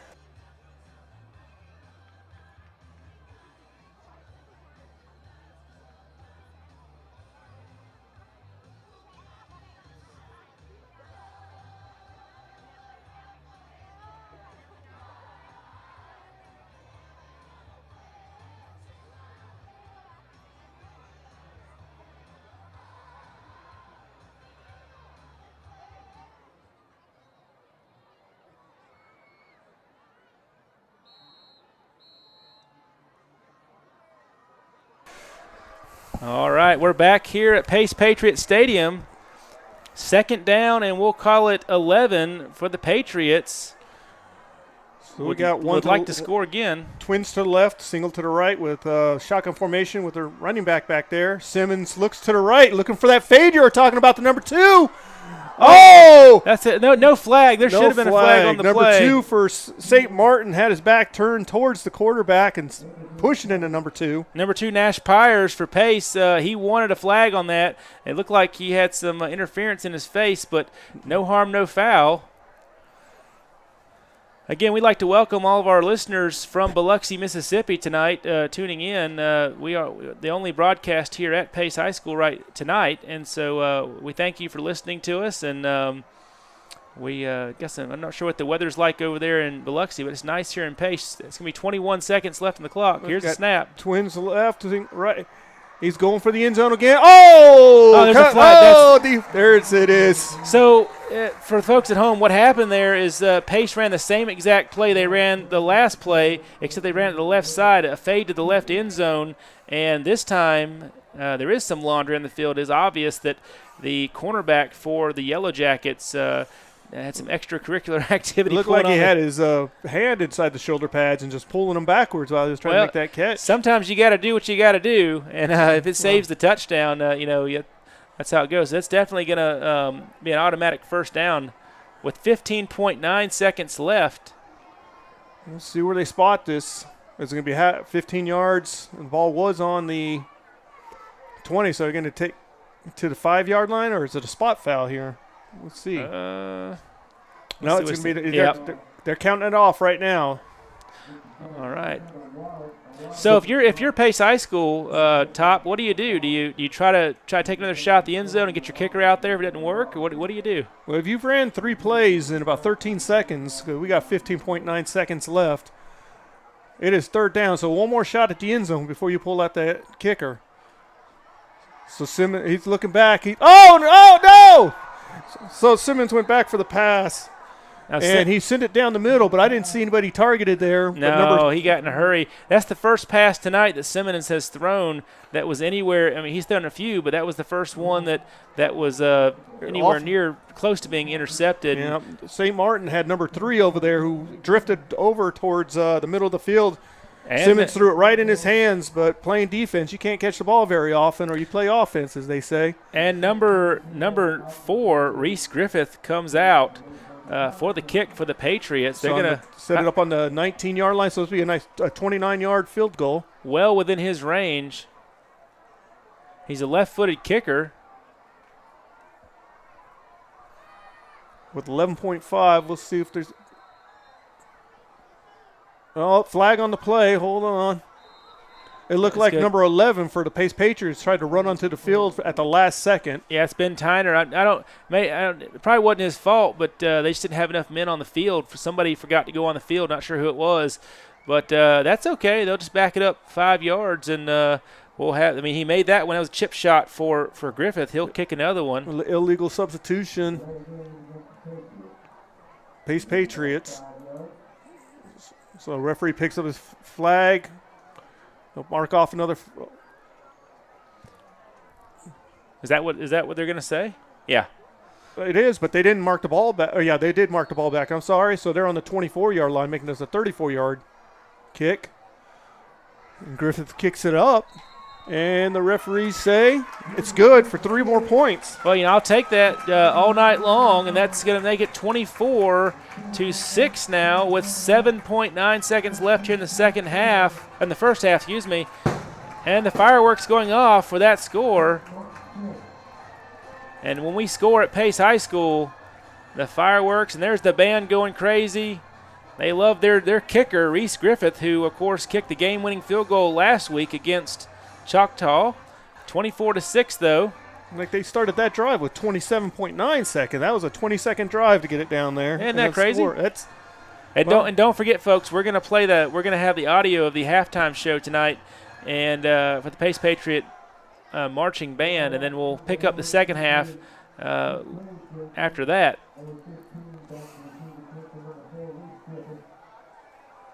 So with 7 seconds, you think he's just gonna dribble the ball down there? try to hit that second tier, just run off to 7 seconds, or give the offense for St. Martin an opportunity to throw the ball downfield? I think you kick it to the end zone. I don't think you take any chances with St. Martin. You want to go to halftime now and just kind of look at the TV screens and kind of show the players where they can improve and kind of get them back in the frame of mind for the second half. All right, Griffiths is back there. He's counting off his steps. Familiar 9-1 back there in the backfield. And they do exactly what you said. He tried to kick it out of the back of the end zone, which he does. We got an injured player from St. Martin on the field. I think it's 13 again on the field. Hurt.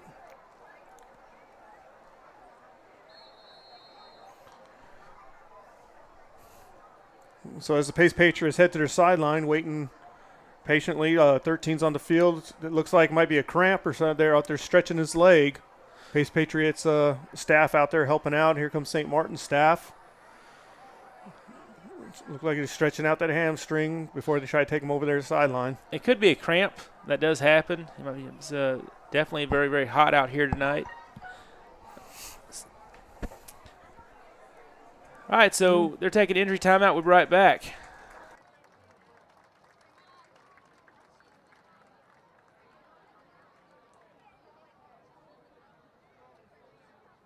All right, and we're back here at Pace High School in beautiful downtown Pace, Florida. The Pace Patriots, the Cardiac Kids, 24-6, ladies and gentlemen, over this St. Martin team coming out of Biloxi, Mississippi. The boys from Ship Island here tonight, and even though it's 24-6, don't let that score fool you, folks.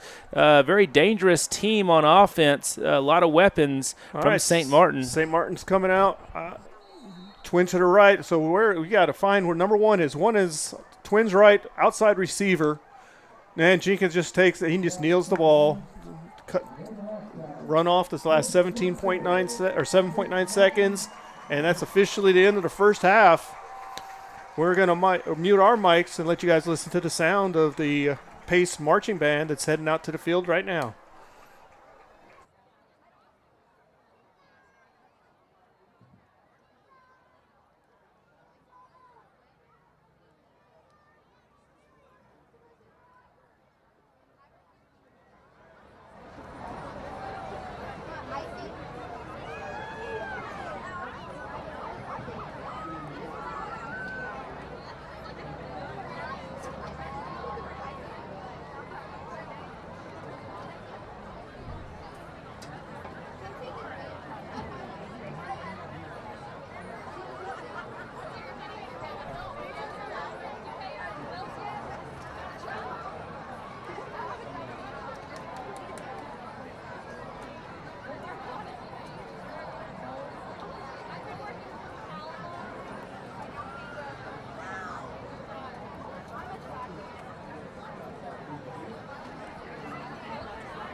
Good evening, Patriot Nation.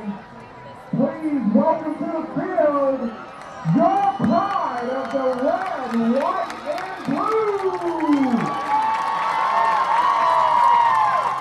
Tonight, the pride of the red, white, and blue will return to the field to debut their 2002 production entitled Wiggle.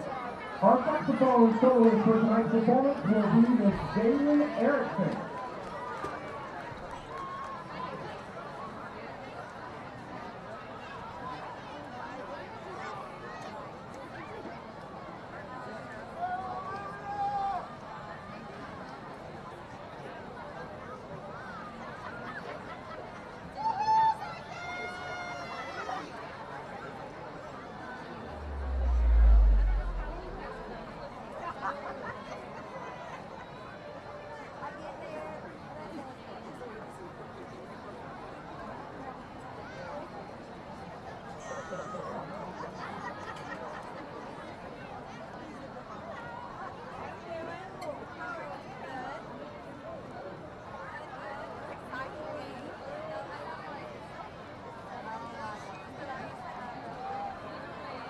Drum Major Emery Carroll, is your band ready?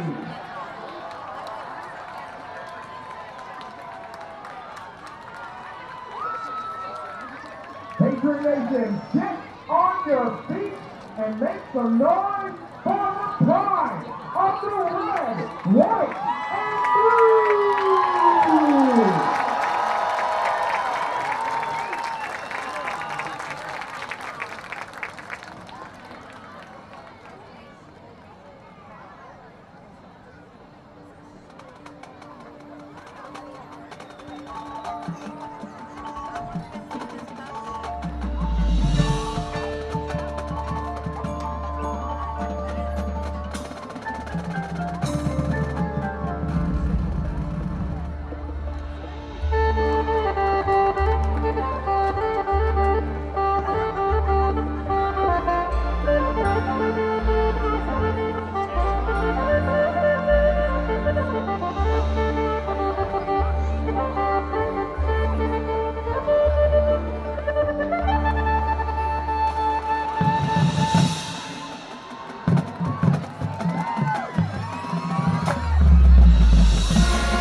Ladies and gentlemen, let's hear it for the pride of the red, white, and blue!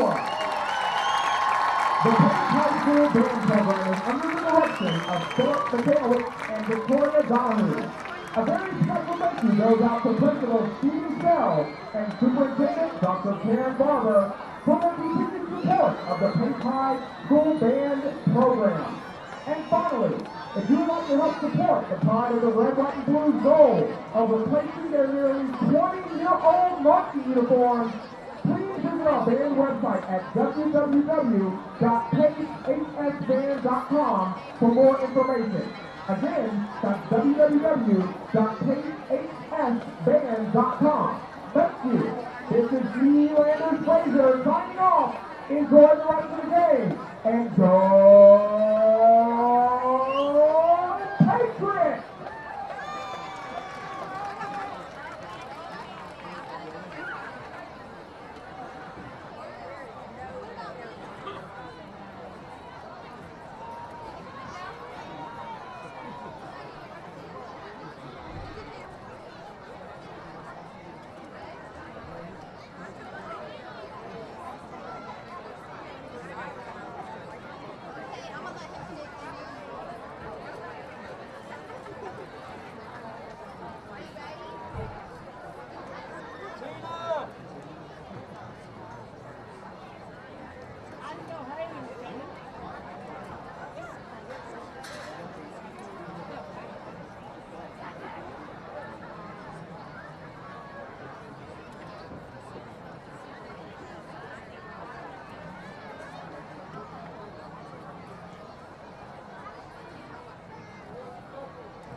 All right, folks, and we are back here at Pace Patriots Stadium in beautiful downtown Pace, Florida. And with 9 minutes and 40 seconds left to go, we are waiting for the second half. 24-6, Pace Patriots on top. And what do you make so far of the first half for the Pace Patriots? Top? All right, from what I was looking at, Mayor, it was all about the changing of the defense. St. Martin came out here and just punched Pace in the mouth during that first drive that they had. And I was actually worried for a while. I thought they were going to run away offensively and just let Pace try to catch up on the defensive side. But Coach Juergens and that defensive line, like you said, and those linebackers are stepping up.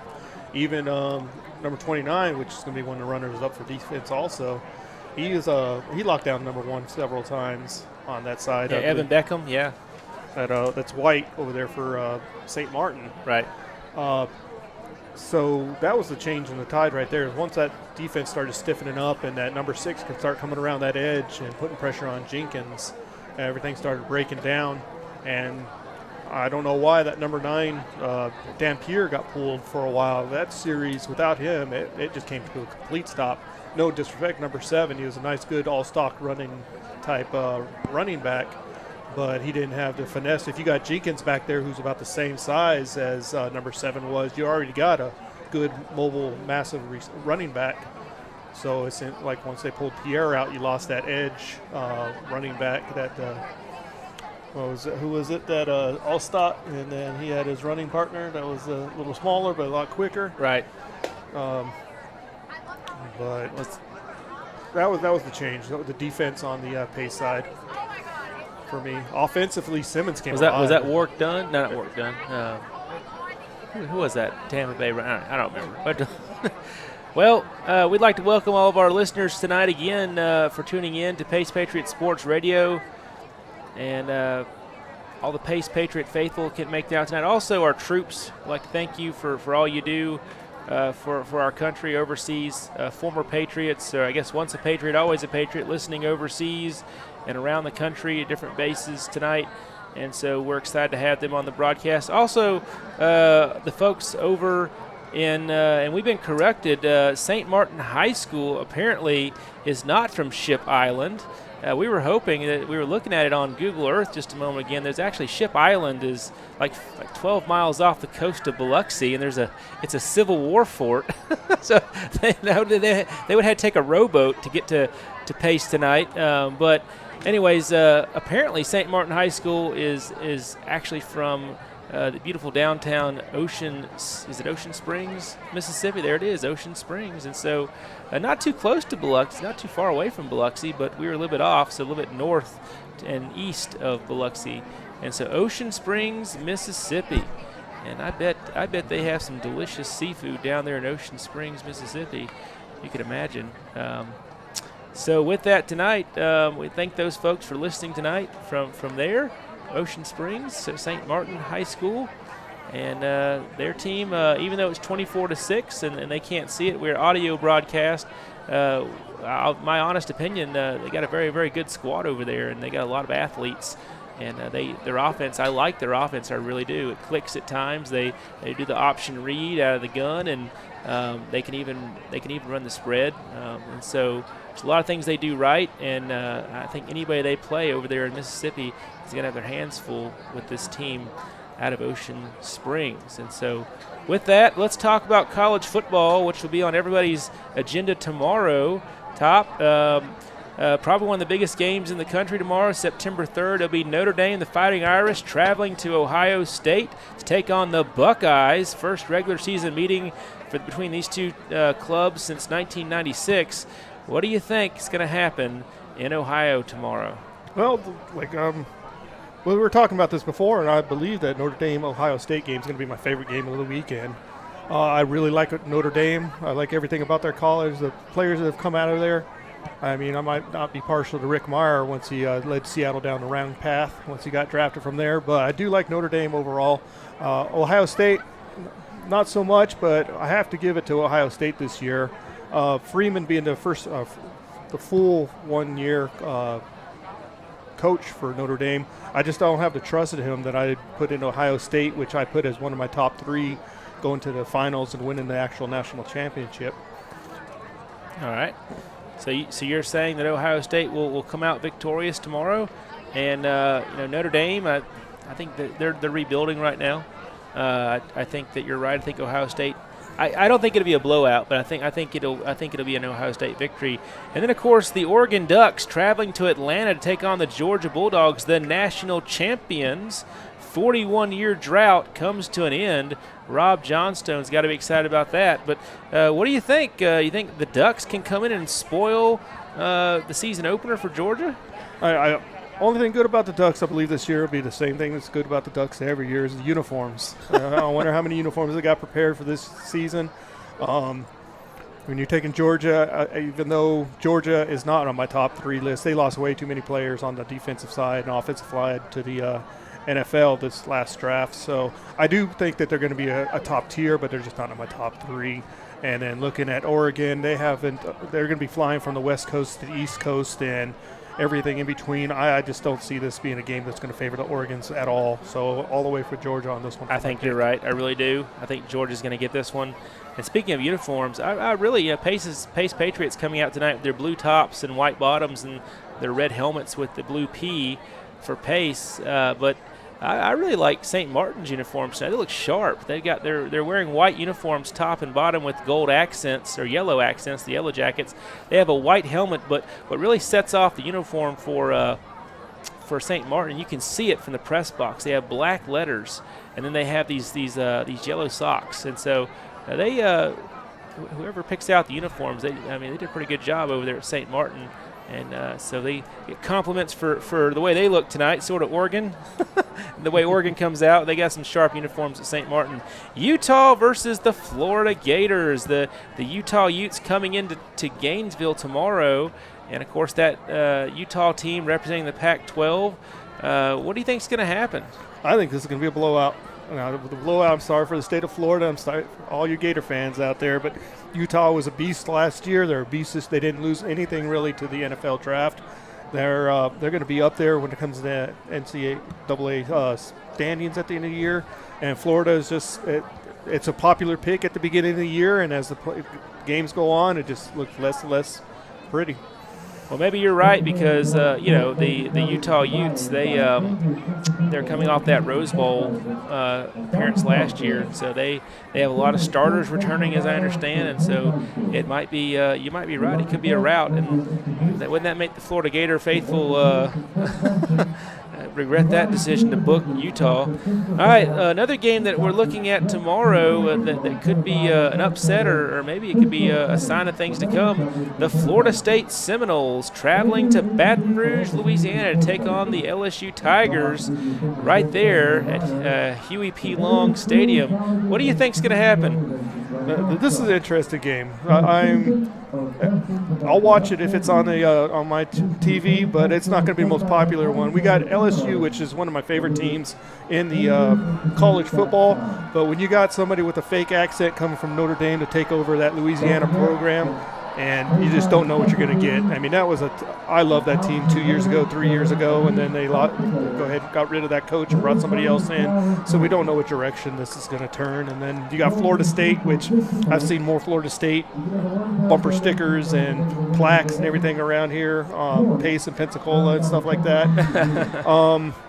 Even though everybody around here is a Florida State fan, I'm still going to go with LSU. You just can't overdo the talent that they got. I think your sister's going to be upset with that 'cause she's a big FSU fan.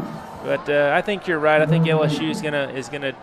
And here come the St. Martin Yellow Jackets down the sideline as they are heading towards that north end zone at Pace to get warmed up. 31 seconds on the clock officially here until the second half. You see Pace out there? Yeah, I do not. Pace has not.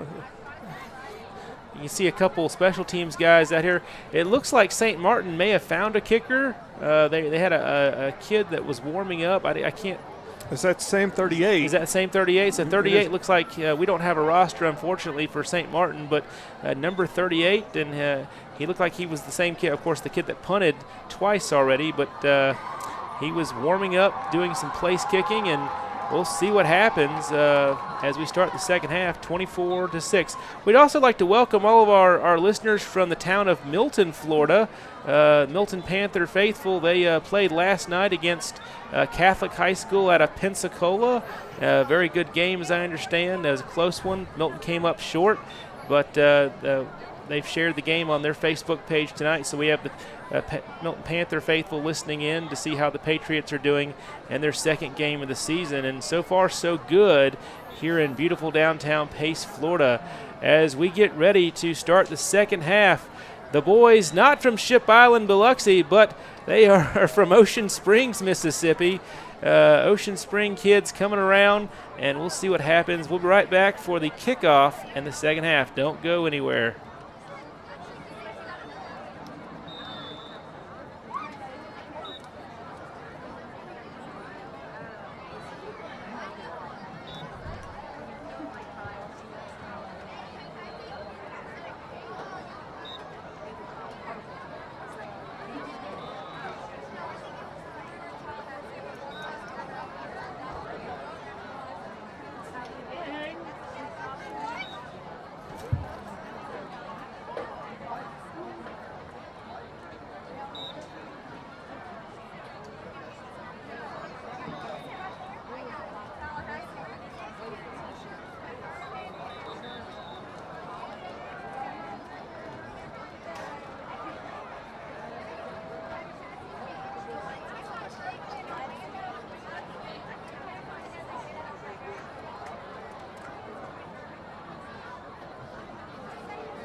All right, and we are back here at Pace Patriots Stadium in beautiful downtown Pace, Florida, just about a mile from Escambia Bay and Florida Town.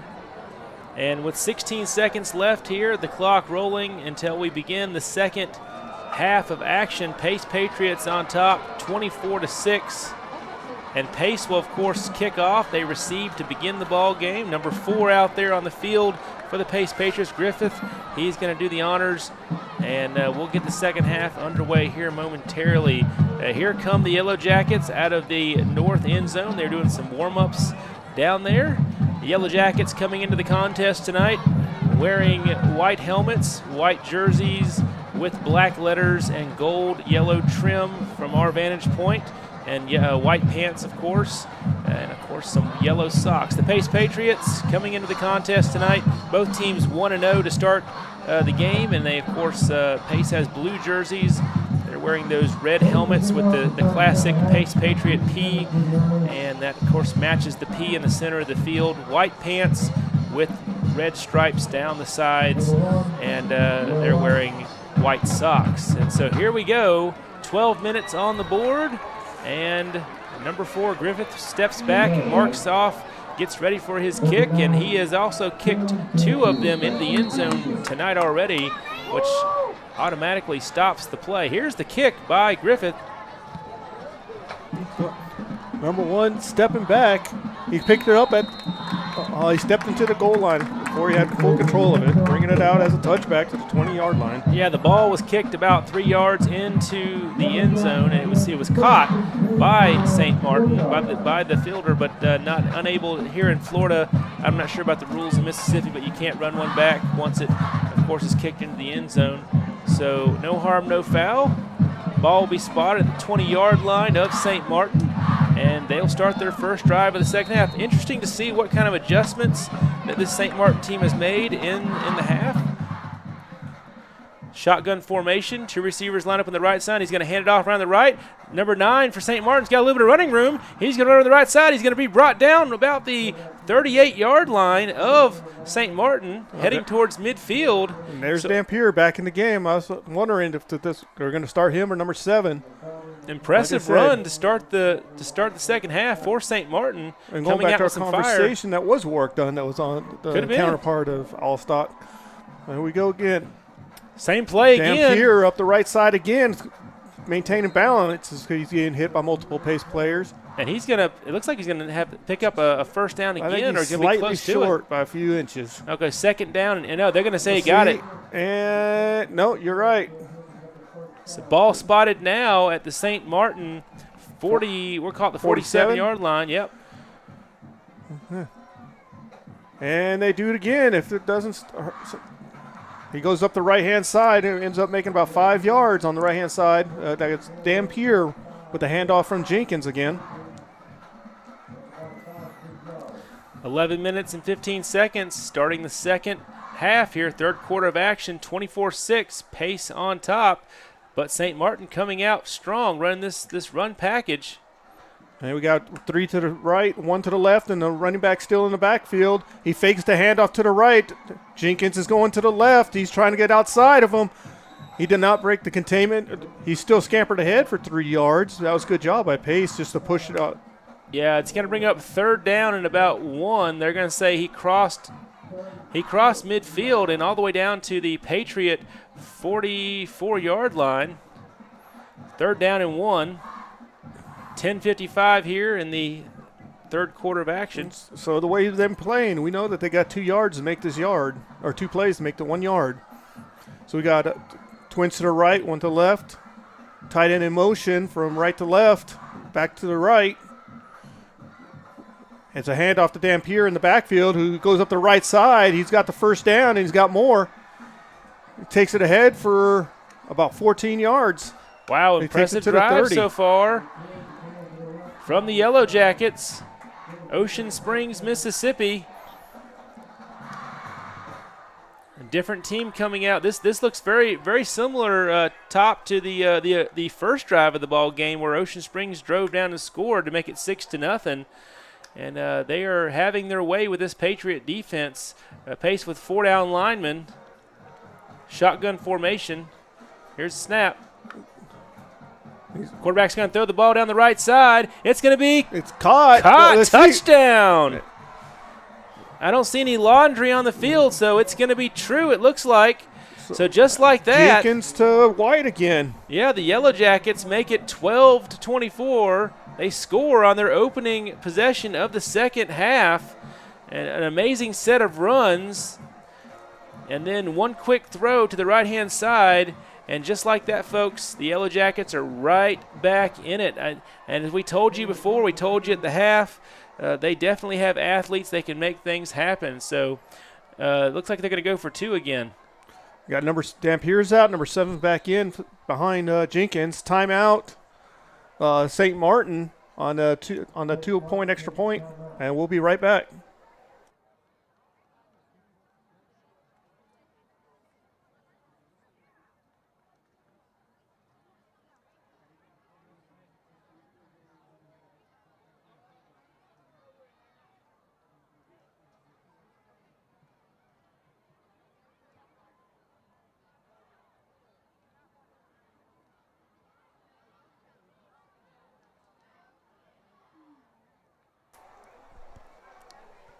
All right, well, we're back. St. Martin's still over there. I don't understand why they took a timeout on a 2-point play, but they did. And so they're coming back out to the field as Pace's defense heads back out to the field.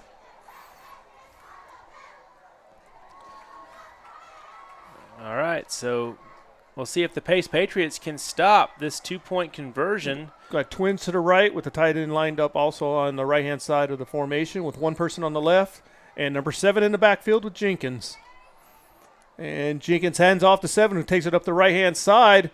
That's number 43 again, I believe, that wrapped him up and took him to the ground. There's a flag on the play. Not sure what happened. Could have been looked like a little extracurricular activity out there. Number 36 for the Patriots has his helmet off. That's going to be Will Rhodes. Not sure what happened. Maybe just kind of came off with contact. He's coming off the field, and I got Josh they're going to wave the flag. Not sure what it was, but they said no harm, no foul. So with that, it's the attempt is no good. So that'll make it what we would call a two-score game, essentially. So two scores if they're going by sixes. Yeah, the Yellow Jackets have yet to convert any type of point after the touchdown. And both teams are slow to come off after that 2-point try.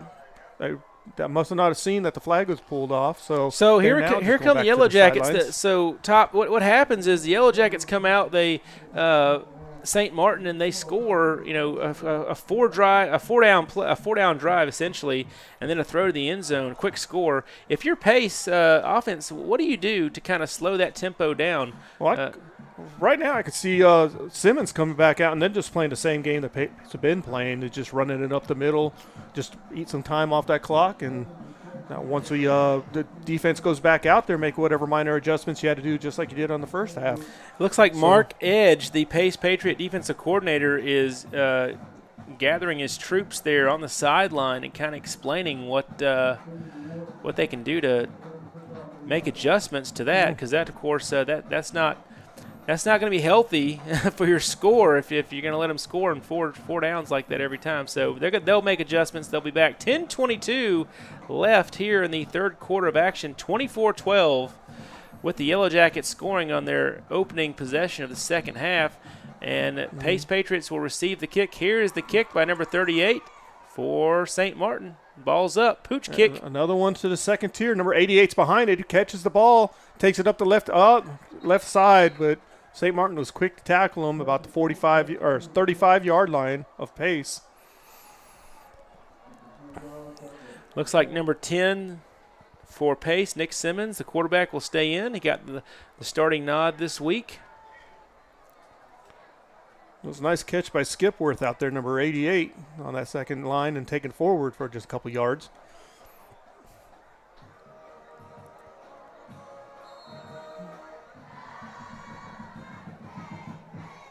So Simmons and Tyner back there together. Simmons in shotgun. It's a bunch formation. So handoff to Tyner, who takes it up the right-hand side, takes it up to the 40-yard line before he's caught by the foot. And Tyner's going to be brought down again about the 41-yard line. That's going to bring up 2nd down and 5 for the Patriots. Positive run there to start the second half. They're in the Patriots' opening possession. Exactly 10 minutes left here in the third quarter. 24-12, Patriots on top. Pace comes out with twins right, shotgun formation with Tyner as a running back in the backfield. Simmons keeps it and runs it up slightly up the center to the left a little bit. Are they going to give him any positive yards on that one? They're going to give him 2 yards, which should make this 3rd down and 4 to go. Waiting with anticipation if the Patriots can convert here on 3rd down and keep this drive going. Game's a lot closer than it may look. Pace Patriots will come out and with twins right, 2 running back in the backfield, shotgun by the quarterback. Quarterback follows his running backs up the right-hand side, and this is going to come down to where the referee spot the ball. Simmons was down right at the marker. Referees say good for a first down. Yeah, they gave it to him. Yeah, he looks like he fell forward and enough for a first down. Ball will be spotted officially at the 47-yard line of Pace, heading towards midfield, though. 8:54 left in the third quarter. Fresh set of downs for the Patriots. 1 receiver to the left, 1 to the right. They moved one of the running backs to the right side where Tyner follows him. He's following the guards. He breaks free. He goes to the right side. He cuts it back to the left, cuts it back to the right. He takes it all the way up to about the 23-yard line. It's a scamper of about 30 yards. Wow, Tyner saw some daylight, the sophomore running back, and he was able to make the most of it and putting the Pace Patriots into the red zone for the first time in the second half. And this is exactly what Pace needed, Top, an answer from the Pace offense. It's not good when you start seeing the guards and tackles of the offensive line making it down into the second tier of the defense and making blocks. And Tyner just followed it all. And Simmons back there, fakes the handoff to Tyner, takes it up the middle. He's still on his feet, does a spin move. And they have him down about the 6-yard line. Wow, what a great second and third effort by Nick Simmons. He at one point he spun around on his hand, and his knees did not touch the ground. He was able to continue moving forward, and so he picks up the first down for the Patriots. So first down, they're going to officially spot the ball. If I can see it, the referee's in the way right there. It looks like they've got it, about the 5 or 6 yard line? The 6 yard line, yeah. So Pace Patriots looking to go ahead and score, and the beauty of this is they're well within field goal range if they need to kick the ball. Simmons going to hold on to it. He's going to run it right up the middle to St. Martin. We're waiting for him right there. Wow, Nick Simmons sandwiched by 2 defenders on the St. Apologize, I don't have a roster for St. Martin in hand, but their defense comes through there, and minimal gain. We're going to call it 2nd down and 3. He picked up 3 on that play. 7:24 left in the third quarter. He hands off to Tyner up the right-hand side. He breaks Touchdown. 2 tackles, in for a touchdown. And just like that, Pace answers. Well, we have a flag. It might be excessive celebration or person. We'll see if it's that or a personal foul. It was after the play, yeah, so where it's the going to flag count is, no matter yeah. what. It could be personal foul, but maybe even a holding call. After play was done, unsportsmanlike. We'll see. And the referee's making his way over. The referee's going to talk to Coach Smith, so that's an indication it could be against the Yellow Jackets. Okay, yep, that's what it was. Personal foul against St. Martin. Touchdown. Okay, the penalty will be assessed on the kickoff. So with that, we're going to give the number 4, Reese Griffith, the chance to get the extra point and make it 31-12. Here's the snap. Oh, there's a whistle, dead ball. Not sure what happened there. Was there too much time on the – no? Offsides on defense, declined. Offside on defense, decline. All right, so we'll line it up and try it again. Reese Griffith kicked a 29-yard field goal before the half, and he's kicked 3 extra points so far tonight. Let's see if he can stay perfect on the night. Kick is up. It is good. 31-12. Patriots on top, and we're going to take a break while they get set up for the next drive. We'll see if St. Martin can answer. We'll be right back. You're listening to Pace Patriot Sports.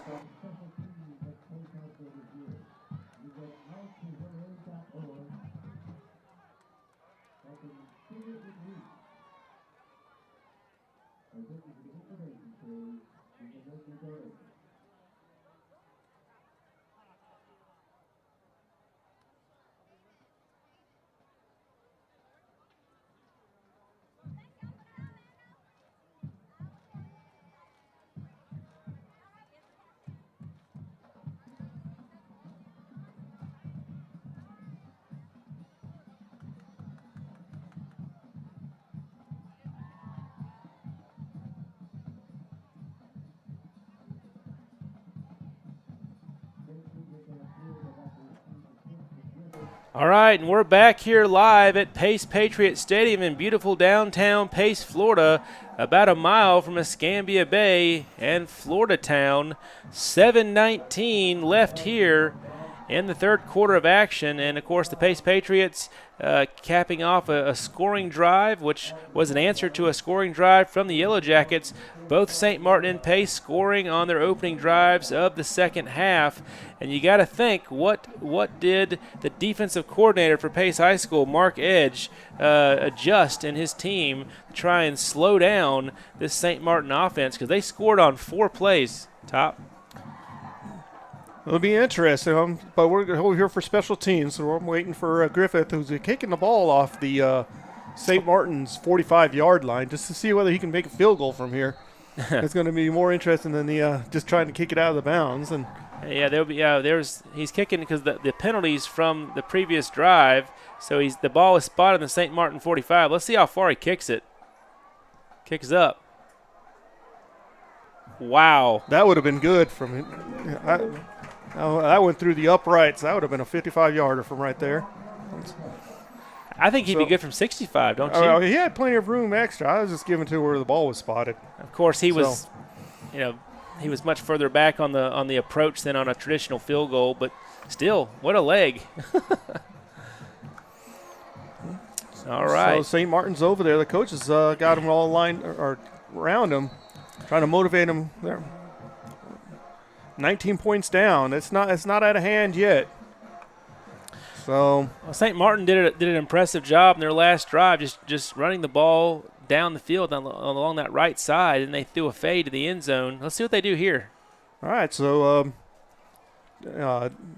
Dampier, gets the ball first up the left-hand side, takes it forward about 6 yards. So Dampier, Jenkins, and White are still all out there. But Pace has done a good job starting to contain both Jenkins and Dampier. So we'll see if they can keep that up. I think if they do that, then they very much got this game, at least this quarter, in hand. 7 minutes remaining here in the third quarter of action. 31-12, Pace on top with a very dangerous St. Martin offense with the ball in their hands. Here comes second down, and we'll call it 5. Twins right, one on the left. Dampier in the backfield. He ends it up right up the middle. Dampier's going up the middle. He's in the set. He's back there with the safeties. He's out there racing. He goes down. 23 gets him out of bounds. Ooh. And that's going to be a personal foul over there. Yeah, Dampier, number 23 was quite late on hitting number Dampier. So that happened. Number 8 was that Jerome Machad. He went down. He was pulling at his leg. I don't know if he pulled something while he was chasing down Dampier or not, but yeah, it was about a 55-yard run for Dampier, and then he was knocked out of bounds, which I think that's where the flag came in, as late hit, and so that's going to back it up even more. It looks like a Pace Patriot down on the field from my vantage point, and so it looks like Coach Smith has gone out there to see. Yeah, he was trying to catch up to Dampier along that the right side. And as he was running after him, he just pulled at that hamstring area and went to the ground. So we're just going to hope it's a cramp again. It could be. You never know. He's got his helmet off, though. He's talking to the training staff, Coach Smith. And so this is going to provide brilliant field position for St. Martin. This one isn't over, folks. 6 minutes and 26 seconds left here in the third quarter. Plenty of time for St. Martin to mount a comeback in a very dangerous situation. And referees are calling an official injury timeout, so we're going to take a timeout. We'll be right back. You're listening to Pace Patriots Sports Radio.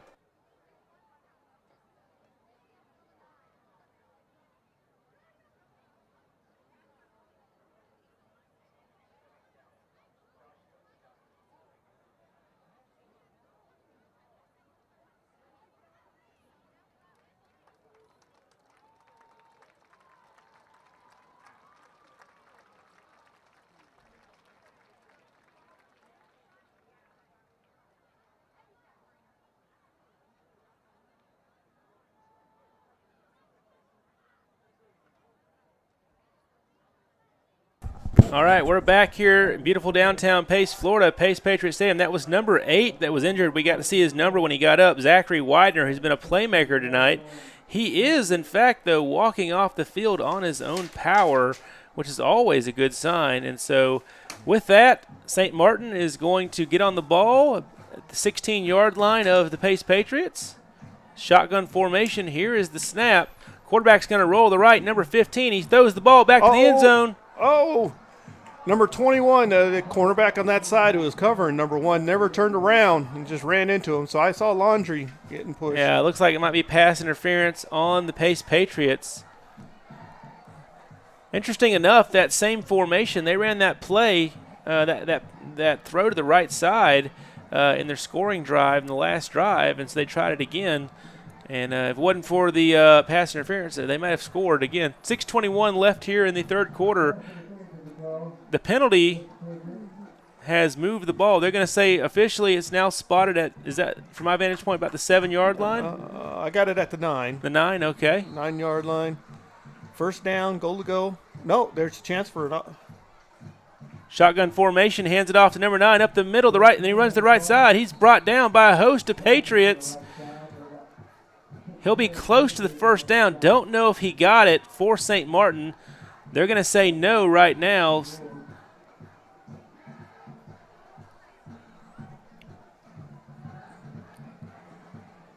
That's going to bring up. Okay.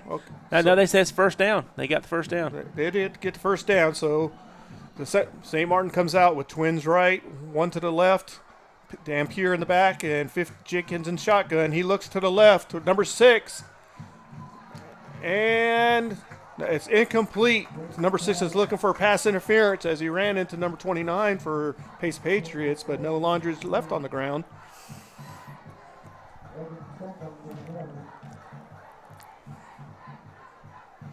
That number 29 for the Pace Patriots, he must be about 5'6". And it looks like number 6 for them, he's got about 6 inches on him. So if they're going to go up there for that jump ball, that should be interesting. The ball spotted at about the 6-yard line. Second down and goal. Twins right, single to the left with a shotgun formation. Dampier in the backfield. The handoff is fake to Dampier. Jenkins looking, he's getting hit in the backfield. And Jenkins is taken down by about 3 Pace Patriots in the backfield. Wow. Quarterback for St. Martin, Jenkins, he was all over the place trying to find a place to escape, and he was brought down for a loss. They're officially going to spot the ball. It's kind of hard to see from our angle, the 11-yard line. Yeah, so he lost quite a few yards on that play. So 5 minutes left here, folks, in the third quarter. St. Martin, of course, the field narrows the closer you get to the end zone, and they're trying to put together a package. Third down, I don't know if their kicker is even in range right now, so they've got to do something here. It was twins on the right and the one on the left, Dampier in the backfield of Jenkins. Flag's thrown. Sideline warning against St. Martin, it looks like.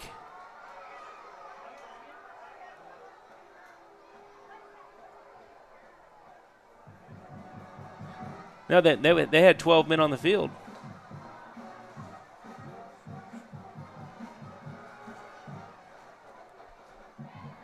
I think the referees can decide what they want to do here. Yep. Looks like they're going to back it up. Nope.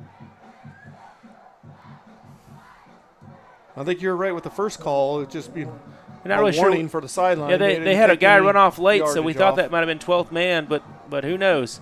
All right, so they come back out. They have number 1 in motion from the right to the left, trying to draw out some space for him. Oh, number 1 went down. He was picked off by one of the Pace cornerbacks. There was a flag on the play.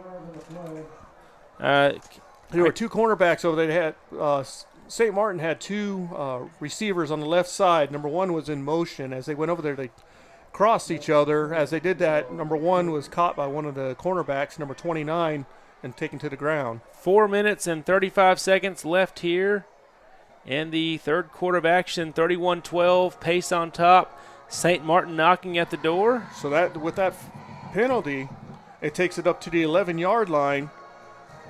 Now it's going to be at the 6-yard line. 6-yard line. I'm waiting to see if they change the down marker. Now they're gonna. It looks like they're gonna call it third. No change on downs. You'd think that would have been automatic first down. Maybe the down marker didn't realize it. It says first down on the scoreboard though, so I'll stick with the scoreboard.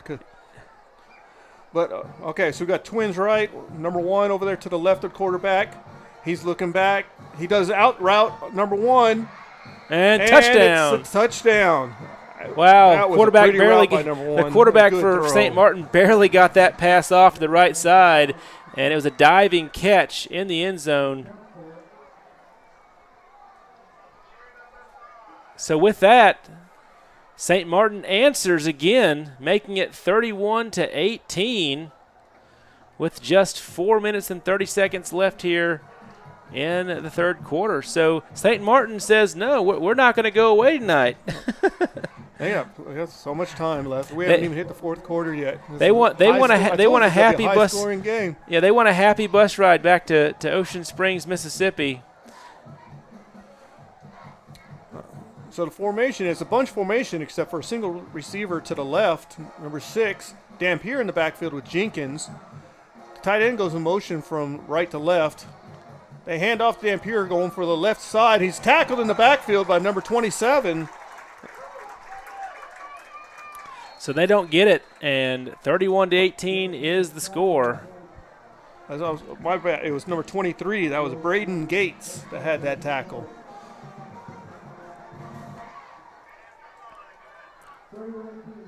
It's a 13-point lead for the Patriots.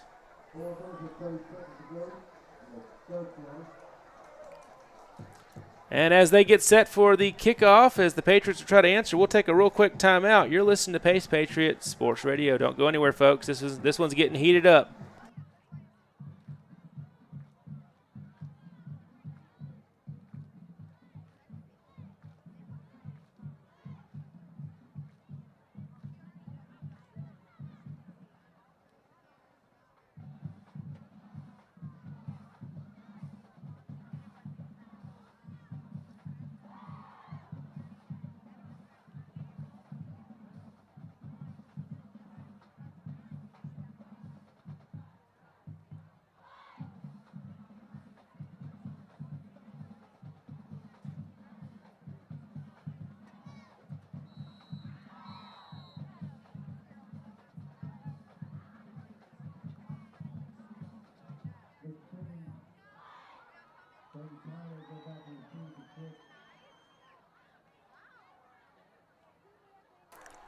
All right. Pace High School sending their receiving team out. See if they can answer as to open up the second half. Both St. Martin scored, then Pace scored to answer. Let's see if the Pace Patriots can score again as well. Here's the kick. St. Martin kicks it. Oh, it gets past us. It gets to the third tier. And, that's number 11. With only the kicker to beat, number 11 tripped over his own feet as he ran it straight up. Wow, Ben Tyner, number 11, he tripped over his own feet and was one guy away from breaking that one. This is the first time in the entire game that St. Martin has elected to kick the ball anywhere past the first level, what we would call a pooch kick. And with that, the ball will be spotted near midfield at the Pace Patriot 47-yard line. 4:25 left on the clock here in the third quarter. And let's see what the Cardiac Kids, the boys from Pace, Florida, can do. One receiver to the left, right. You got a fullback, halfback, and Simmons in the backfield. And it's shotgun. They fake the Tyner, and Simmons takes it straight up the middle. Takes a couple with him. And there's a flag on the play. Simmons got about 10 yards, and there was a little bit of extracurricular activities by number 26 as he was trying to get up off of Simmons and sort of helping him push back into the ground. Simmons slow to get up, but looks like he's going to be okay. Number 10, the penalty, like you said, looks like it's against the Yellow Jackets. I saw that extracurricular activity of pushing and shoving while Simmons was on the ground from here, so it was an easy call for the referees from my vantage point.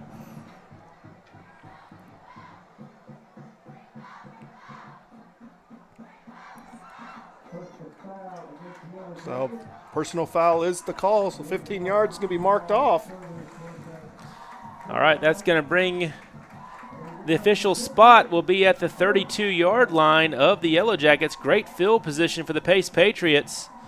4:14 left in this one, folks. Don't go anywhere. 4:14 left in the third quarter, I should say. 31-18, Pace on top.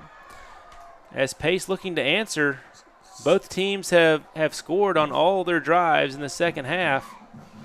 So we got one receiver to the bottom, one to the top of it. Tyner in the backfield. He hands it off to Tyner, who bounces out to the outside on the right side and takes it forward for about 2 to 3 yards. They're going to say that he officially picked up 2 on the play. Even though we haven't called his name out, that fullback that's back there, number 34, Jason Alford's been in there almost in every play, putting up some good blocks for Tyner. Holding on that. We didn't see the laundry in the field. Holding penalty on that play by the Patriots. They're going to back him up. So what was positive yardage is going to turn into a first down in about 22 now.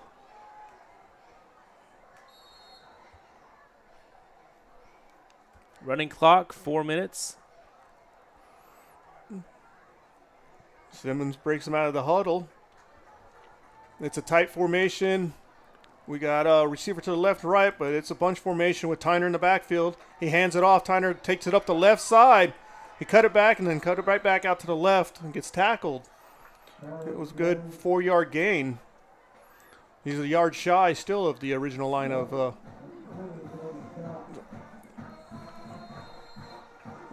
and we have another St. Martin player on the field. He took his helmet off and asked for for trainers to come over. He might be cramping up. There's injury timeout. We're gonna take a quick timeout. Right back. You're listening to Pace Patriot Football.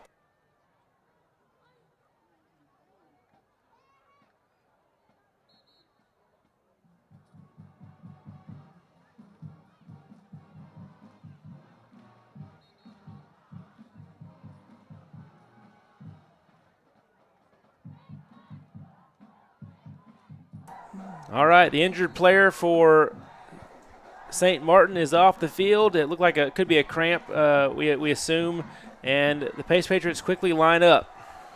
Simmons is in the backfield. Simmons drops the ball.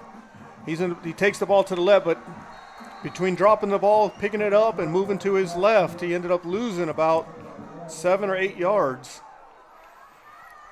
It didn't look like he wasn't ready for that from the shotgun for that snap to happen. Well, what do you think, the type of ball that this offense runs, do you think Simmons might be fatiguing here in the second half? I could see that.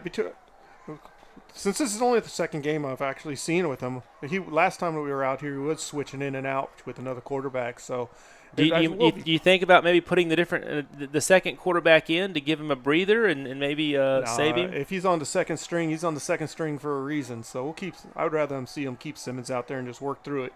It'll be good for him. And we got 2 to the right, 1 to the left. Simmons goes back from shotgun, then he takes it up the middle, takes it to the left. He's still moving on, still pushing, and he's close to a first down. Wow. Simmons drops back for a pass, decides to keep it, and goes under around the left side, and they're going to say he went out of bounds. For you guys out there, look just shy of the first down. In Ocean Springs, that injured player was number 1. You guys' player, White. He was in there for number 13, who had been injured earlier on the left side as a defensive end. Now he went off, grabbing at his left leg. All right, fourth down and 1, ball spotted. 4th down and 1, ball spotted at the 21-yard line of St. Martin. See if the Patriots can convert. And Simmons keeps it up. He goes up the middle. Like you said, if it ain't broke, don't. If it. Wow. So Simmons, we were just talking about him being tired, but apparently you were right. Just keep him in the game. Maybe he's not tired, as he easily. It looks like he just scampers forward and picks up the first down. He is tackled though. Ball spotted at the 10-yard line. 2:19 left here in the third quarter. 31-18. Pace on top, and Pace knocking on the door, trying to answer the second score of the half by St. Martin. We got twins to the right with Tyner. He hands off to Tyner in the backfield. He takes it up the middle. Tyner's stopped going him just short. It looks like he's going to be at the 2-yard line. So that's a good scamper for 8 yards. Second and 2 yards to go. No chance for a first down.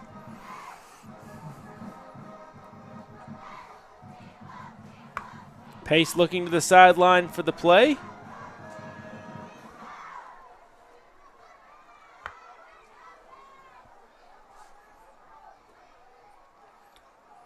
Well, as a betting man, I'd say Tyner or Simmons up the middle.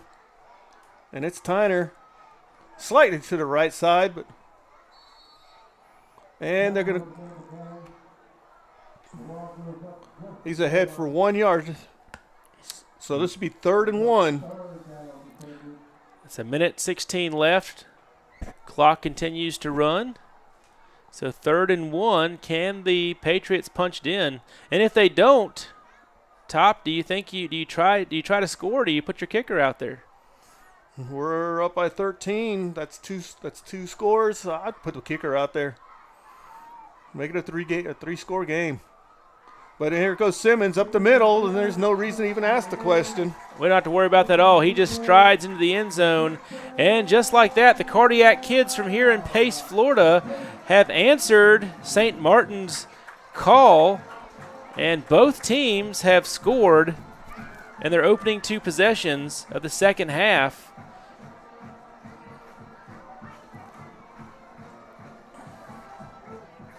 And special teams is out there on the field, and Griffith's ready to kick. Here comes Reese Griffith, number 4, left-footed kicker. There's the snap. It's up, and it's good. So with 51 seconds left here in the 3rd quarter, the score is officially 38-18. Patriots enjoying a 20-point lead. And even though that looks like a lot, this St. Martin offense, as we've said all night, they've got some weapons, and they can definitely strike at will, it seems. And who knows what will happen if Pace's offense if it sputters and they can't score. St. Martin could be right back in this. The boys from Ocean Springs coming to play ball tonight in Northwest Florida. We'll be right back for the kickoff.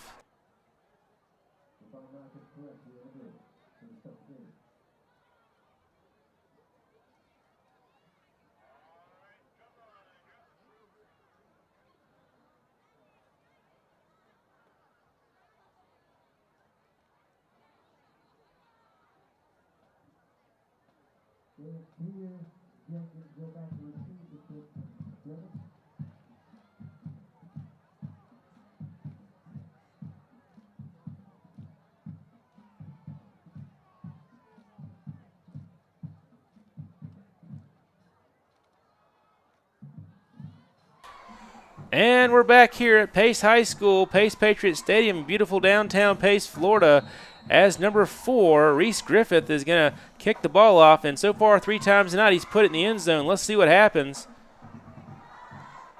And St. Martin watches it, goes over their head.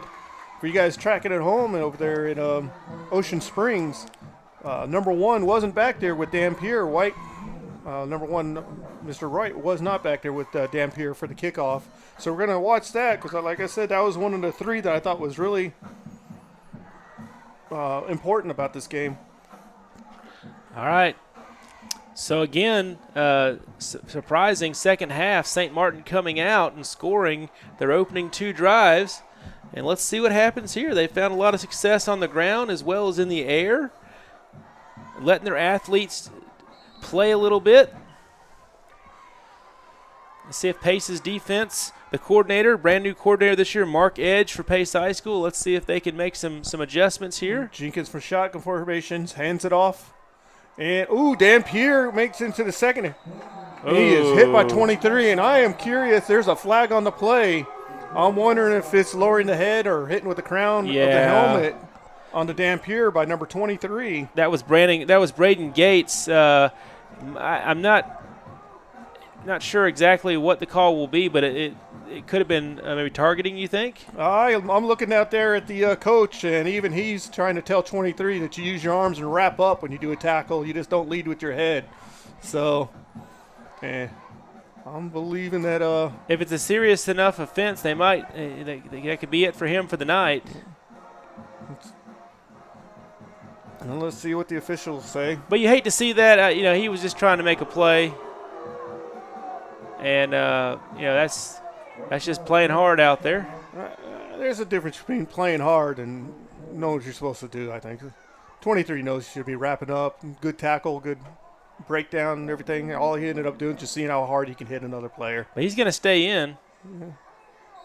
All right, so Jenkins is in shotgun formation. We got Dampier behind him, 2 receivers to the right, 1 to the left. Dampier rolls out to the right side. Jenkins is rolling to the left. He's looking deep, but he can't find anyone to hit.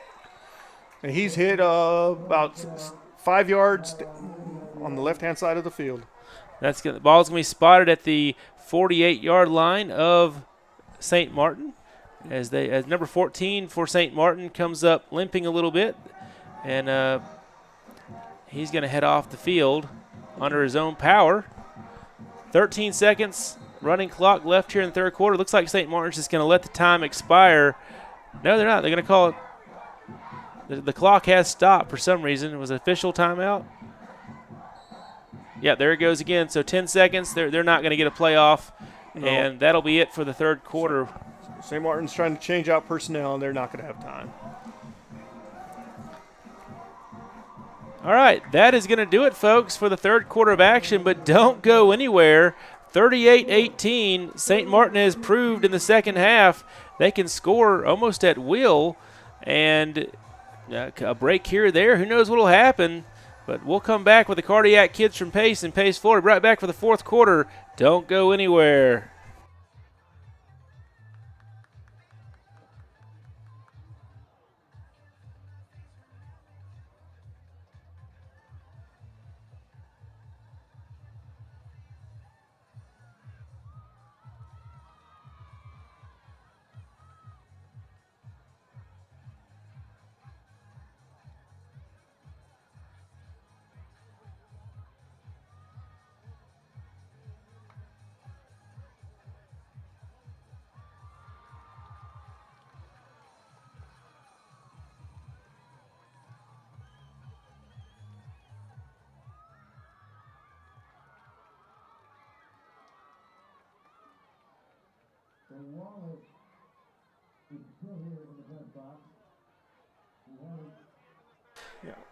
And we are back here at Pace Patriot Stadium in downtown Pace, Florida for the start of the fourth quarter. Of course, St. Martin with the ball at the 47-yard line, their own 47-yard line, heading towards the north end zone. Jenkins looking right, looking at.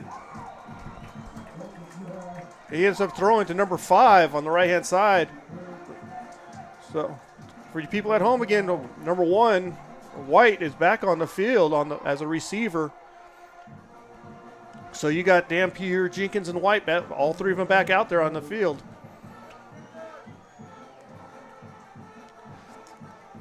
Ball spotted at the 49-yard line now. Third down and 3, we'll call it. Twins right, 1 receiver to the left. Dampier in the background with Jenkins.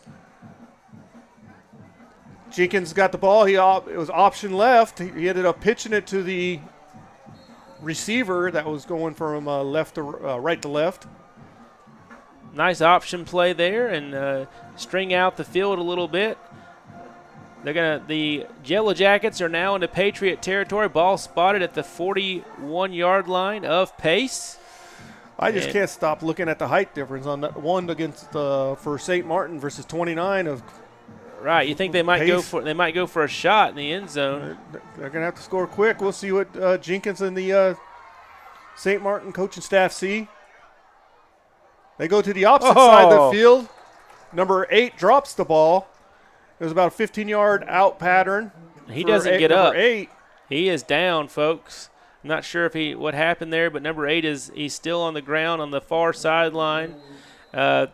The ball was right to him, and he just happened to drop it. I don't know if the referees have noticed because he's off the field.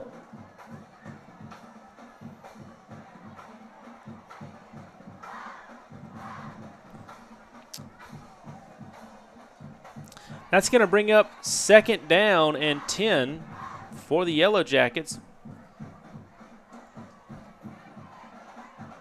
Looks like receiver that was hurt down for St. Martin is up on his own power now. He's walking back towards the team on the sideline.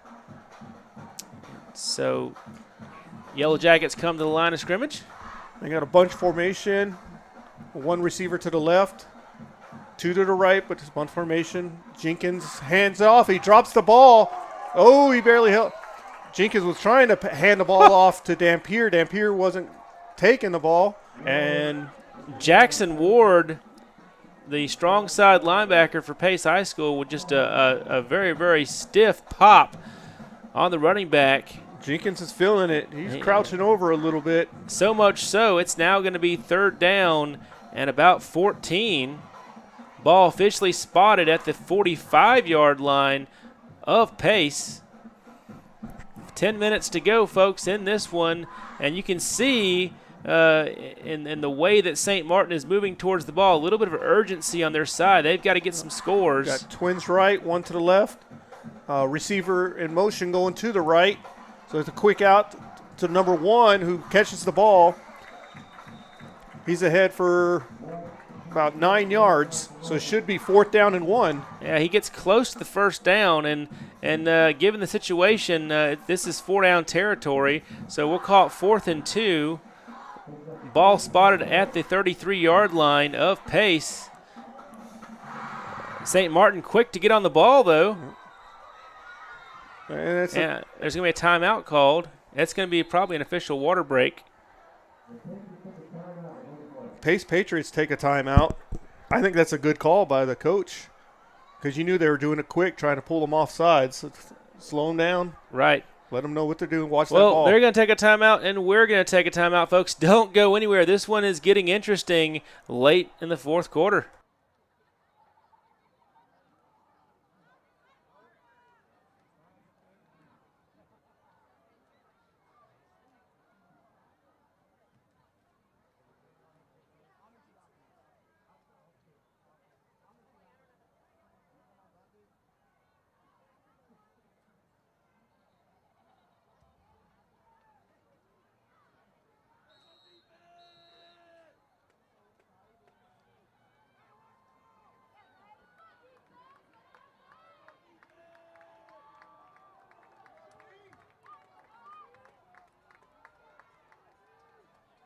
And we are back here at Pace High School, beautiful downtown Pace, Florida. We got 4th down and about 2 Jenkins for the in Yellow the backfield. Jackets. He's under center again. Last time he did that, it was a center, quarterback sneak. They're trying to draw the Patriots off sides. There we go. And it doesn't work again. Stuffed. Number 61, defensive lineman for Pace High School, Brandon Combs, in on the tackle. And just like that, the Patriots get their first stop of this high-powered Yellow Jacket offense in the 2nd half and shuts them down with 9:25 left here in the 4th quarter, 38-18. Number 15 for St. Martin, Jenkins was not happy about either the play call or but what his offensive line was doing because he got up and he was yelling at his players as he was walking to the sideline. But you got to question that. It didn't work before when he went under center. Now why would it work this time? But Simmons is in the backfield. It's a handoff to number 2, Nash Pyers. He takes it up the right side for a gain of about 3, but there's flags on the play. A flag on the play. All right, we got a comment from our viewers out there because we were talking about college football in the pregame and at halftime. We have a viewer that says, what are the odds this year that Tennessee will run the table and win the national championship? What do you think about that, Top? Do you think Tennessee will win the national championship? About as good opportunity or good a chance as Seattle Seahawks winning the Super Bowl this year. None. Would you bet a Coke on it? I had a feeling I'd lose that Coke. Yeah, I don't know who would ever. I don't know. Tennessee, never count Tennessee out, but we'll see. 38-18 after the penalty. It's going to be 1st down and about 25. There, and there's a flag and a play. False start on Pace. Wow. So we get this incredible turnover, stop this high-powered offense, and then we have 2 back-to-back penalties that keep pushing it back. If the Patriots could mount a scoring drive here, might be able to put the final nail in the coffin, if you will, for tonight's game and send the boys of St. Martin back to Ocean Springs. Well, I don't know what's going on with Pace. They changed what they're doing a little bit for these last series. They've had their the receivers in motion going across the field from left to right or right to left, and that's where that handoff came last time, and then we got a false start on this one. So hopefully Pace just goes back to what worked for him, and we'll just regular formation, regular handoff, let Simmons run up the middle.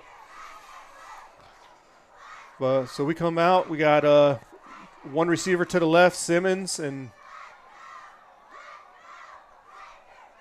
Simmons ends up running it up the middle.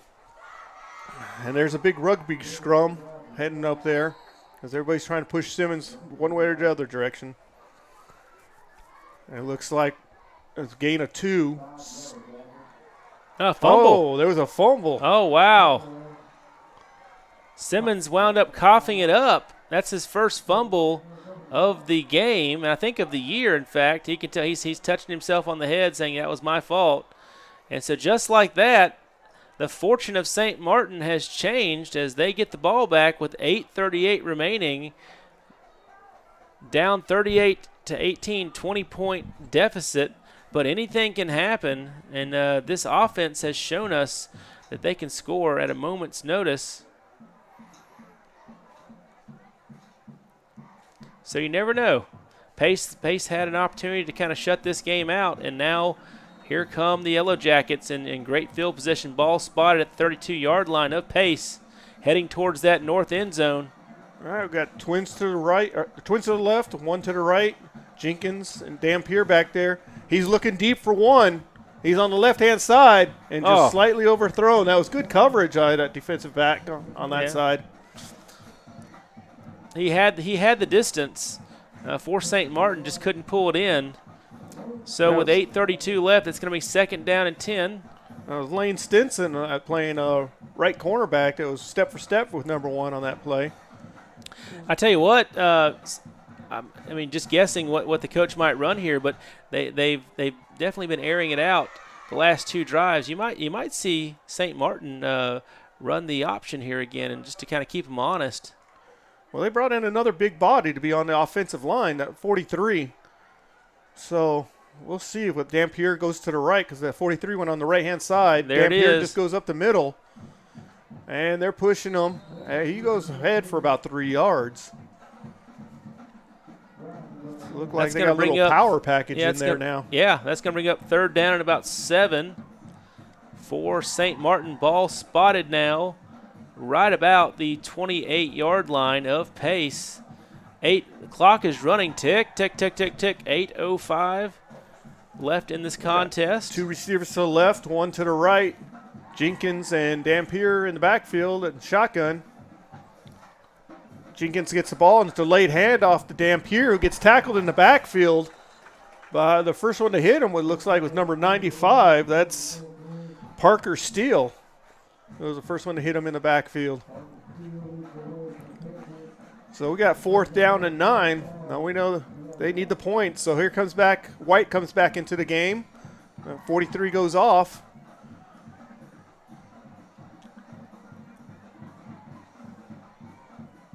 I would like to see Jenkins moved out of the pocket, look for number 1 if that's what they're going to do, but I think Pace has figured that one out already. And Pace has got him. He broke a tackle, and he's still going. Wow. They had the coverage on that on those receivers. Quarterback for St. Martin, he was looking for a receiver, decided to tuck it and run, and he breaks through about 3 tackles until he's finally he picks up 1st down yardage and brought down. They're gonna mark him at about the 16-yard line of the Patriots, heading towards the north end zone. St. Martin does not want to go away. Jenkins in the backfield with Dampier. They look to the right. It's a quick pass out there, but receiver dropped the ball. Nice little bubble screen setup for St. Martin, but number 2 drops the ball, falls to the turf, and that'll stop the clock if anything positive comes from that. So 2nd down and 10.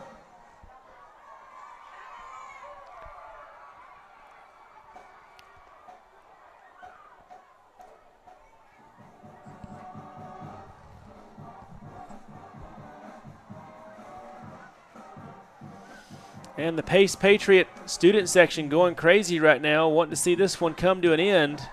6:42 left in the contest. Got trips right, one to the left. Dampier and Jenkins in the backfield. He looks to the right. It looks like a little fade out to Dampier.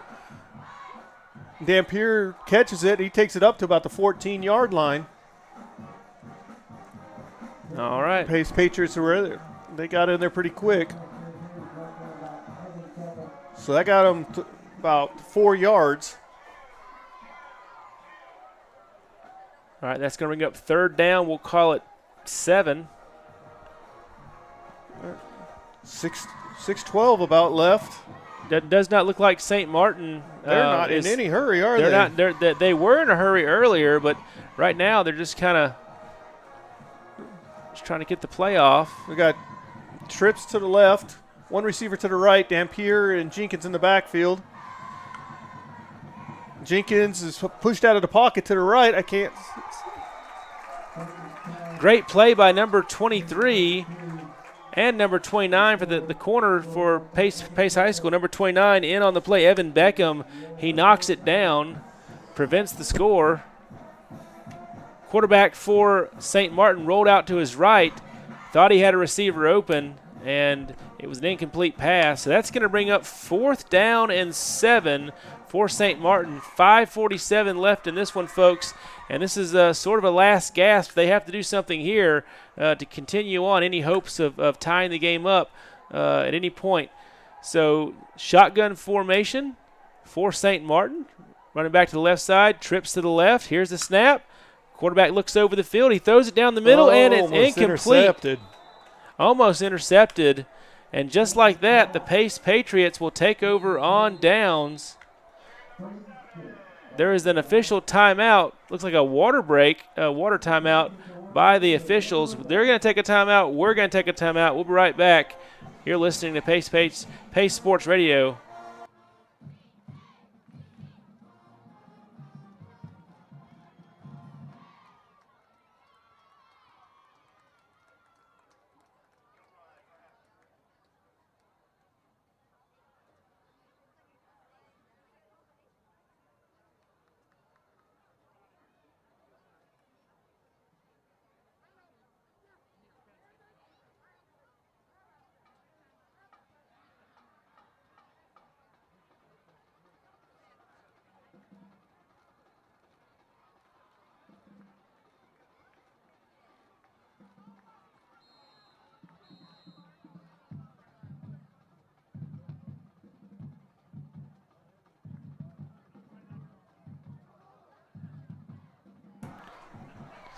All right, we're back. And so Pace with the ball after the turnover on downs. 1st and 10 from the 16-yard line. You think Pace can put a score together? He hands it off to Tynes. It goes up the right side. He's just trying to outrun everybody on the right side. He's still moving. He gets ahead for about 7 yards.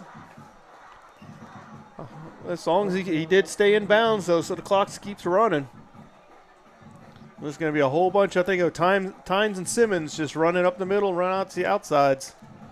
I'm surprised any work gets done with the receivers.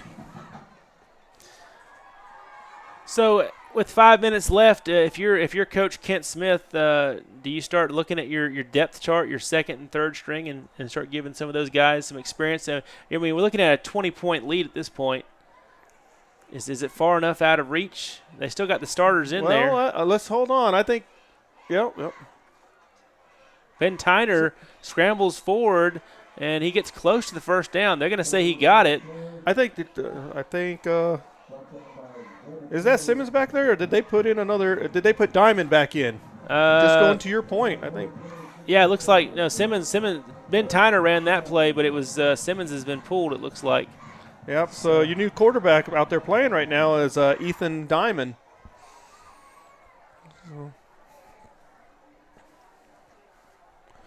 Tynes is still out there. Number 19. You got Diamond hands off to Tynes, who tries to take it up the middle, and he does for about 2 yards. All right, Ben Tyner had definitely been a workhorse all game long, and he's going to come out of the game right now. That's going to bring up second down, and they're going to say he picked up 2 yards in the play. Second down and 10. Second down and 8, excuse me. Ball spotted at about the 30-yard line. All right, so I see Diamond back there, and it looks like the fullback moves back to halfback. That's Jason Alford. Okay. And Jason Alford pulling the all-stock concept and just moving, pushing people. Yeah. Just run that clock, milk that clock. Folks, stay tuned.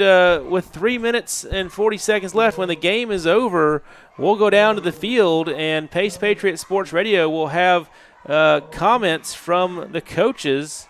We might catch up with the head coach of St. Martin High School and see his final thoughts on the game tonight. And we're definitely very impressed with this team tonight, coming all the way out of Ocean Springs, Mississippi. And love the opportunity to play them again in the future. Definitely a good group coming over. They come back out, twins to the right, and they hand it to that fullback again, Alford. He's ahead for about That'll be a 4 first yards, down. and it's a first down. All right. Ball's going to be spotted at about the 36-yard line of the Patriots. So I think that's the end of Tyner and Simmons for the rest of the game, and let Diamond and Alford run the clock down. Certainly earned it.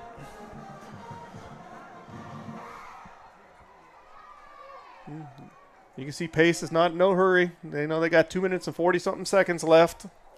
See how many plays they can do. So Diamond's in shotgun formation, hands off to Alford. Alford goes right up the middle, he breaks it to the left a little bit, stiff arms. And he gets out of bounds about the 45-yard line, but he was hit on the way out of bounds. So let's see if this is another personal foul, late hit. Yeah, it looks like it's going to be a late hit.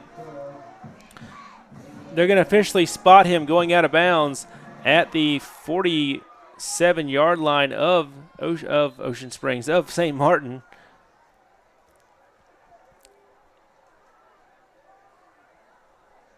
And so, not sure how much the penalty, if it was, looks like the Patriots might have waived the penalty there. Just keep the clock running.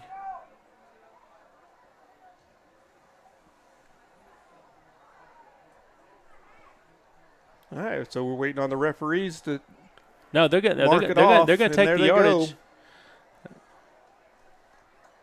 Stepping it out for 15 yards. That's going to bring the ball down to the 31-yard line. So if you're Pace, do you just kind of run this one out and not try to score? Or do you score to make it look better in the papers? What do you do? I don't think the coach wants to run it up on St. Martin over there. I think this is just going to be if they get in, they get in, but they know that it's just going to be a Diamond to Alford thing. I don't see foresee anything besides running plays. There goes Diamond running it up the middle. All right. And I think the only there's a flag on the play, so we'll see what the flag is. Yeah, I saw that. Some extracurricular activity. One of the St. Martin players decided to shove a little bit after the play, and that's going to cost them. You got to keep your cool there. I know what happens at the end of games like this. And this is don't let the score fool you. It was a close game, 38-18. But very explosive offense from St. Martin. But they're going to march it forward. 15-yard penalty for that one. Ball will be spotted at the 11-yard line. And now with a fresh set of downs and 2 minutes and 14 seconds left in the clock, you can't blame Pace if they score. Looks like most of the second-string offensive line is in there right now for Pace High School, getting some reps. All right, Diamond takes in the huddle. They're coming out. So we got one to the left, one to the right. Alford in the backfield. And there's a whistle. False start on somebody. They didn't let the play go through. Oh, there it was a timeout. It was a timeout on St. Martin right before they hiked the ball. Well, they're going to take a timeout. We'll take a timeout. We'll be right back after this. You're listening to Pace Patriots Sports Radio.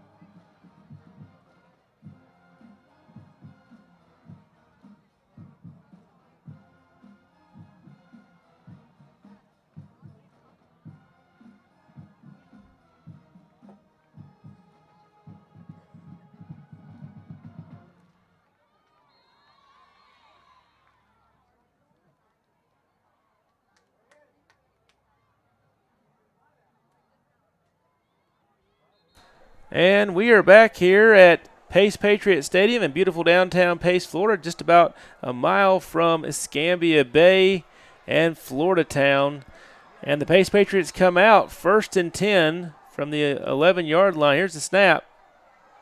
And Quarterback keeps the ball off the left-hand side, and number 19, Ethan Diamond, he was the backup tonight. He's going to be tackled after about a 6-yard gain. A minute 34 left in this one. Pace Patriots have that looks like they changed out their running back again. They put 29 in there. He was the cornerback. Folks, don't go anywhere. After the game is over, we'll have on-field correspondent talking to Coach Kent Smith, as well as we might catch up with the St. Martin coach to kind of wrap things up for tonight. I'd like to thank you for listening. Here, Patriots hurried the ball. They got a minute. Delay a game. I can't see it. The game clock. Yep. Delay game.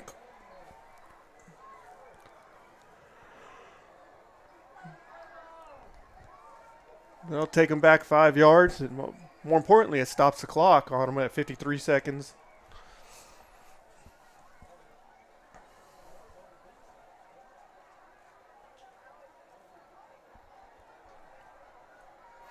They line up again. Looks like victory formation. Diamond just goes back there and takes a knee. And what a classy way to end the game. Instead of trying to punch it in one more time, just say, you know what, it's over, and we're going to play next week. Yeah, try a little respect out there. I have no problem with it.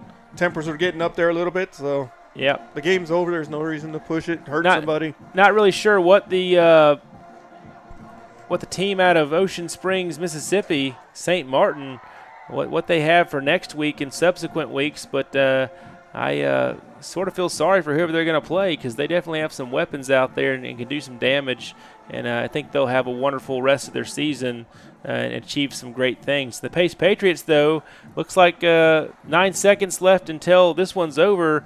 They are going to improve to 2-0, undefeated. Pretty impressive here, Pace High School. Don't go anywhere. We're going to have the halftime show, the post-game show right after this.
For all you guys still tuning out there, we got the mayor going down onto the field. He should be down there in a few minutes. He'll try to get a hold of the Patriots head coach. He'll see if the St. Martin coach wants to speak. We'll get some of the ideas on what they thought the keys to the victory are directly from the coach's mouth. So stand by, and we'll be right back to you.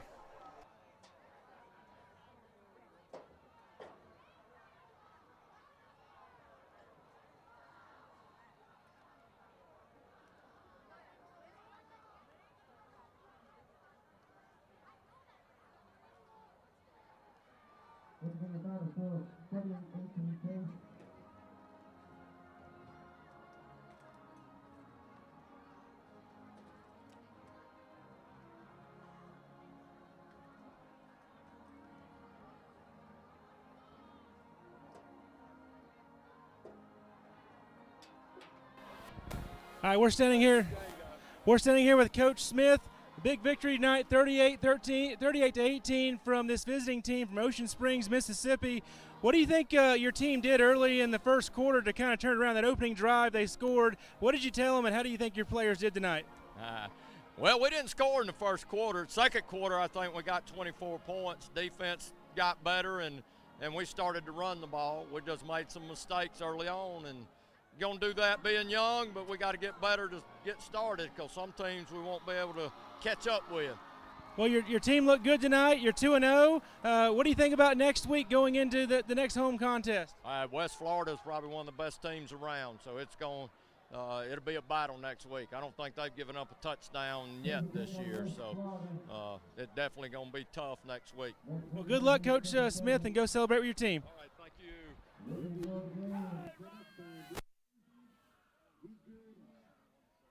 All right, we're gonna try and talk to the head coach here at Ocean Springs.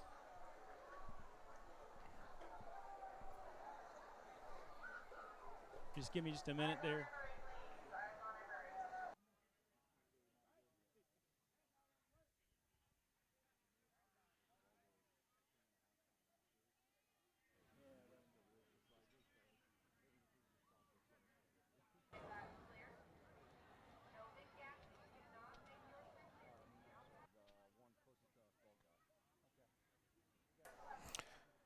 Well, you just heard that was Coach Kent Smith that was talking to the mayor. We're waiting right now for the St. Martin coach to finish up with him talking to the team, and then we'll have the mayor out there getting what he had as pros and cons about the contest. Once again, that the final score being 38 to 18.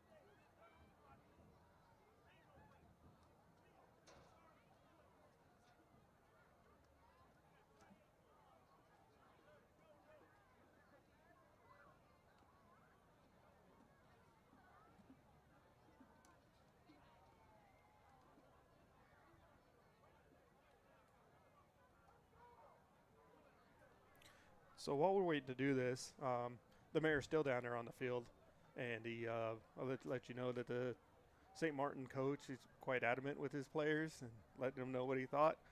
But we're going to go over the defensive players. So we both believe that Tylen Lee for defense, that's going to be the Patriots defensive player of the game. And then when it came to the offensive player of the game, I'm still giving it to Nick Simmons. If you said Ben Tyner, then that wouldn't be a bad call either. So Nick Simmons will be mine. And once again, next week we'll be playing the West Florida Tech.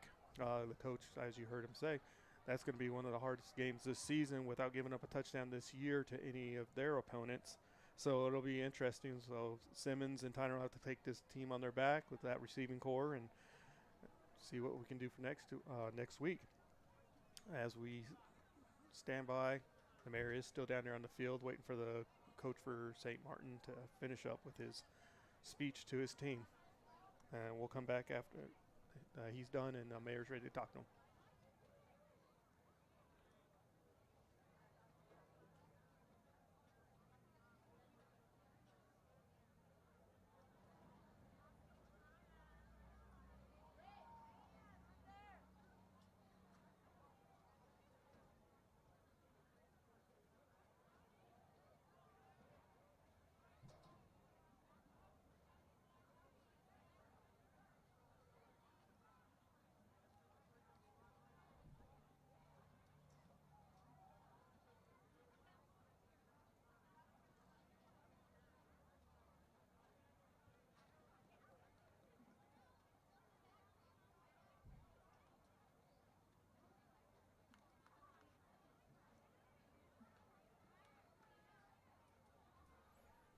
All right, well, the Pace Patriots team has departed the field, and the band, everybody, the student sections all departed the field, and finally the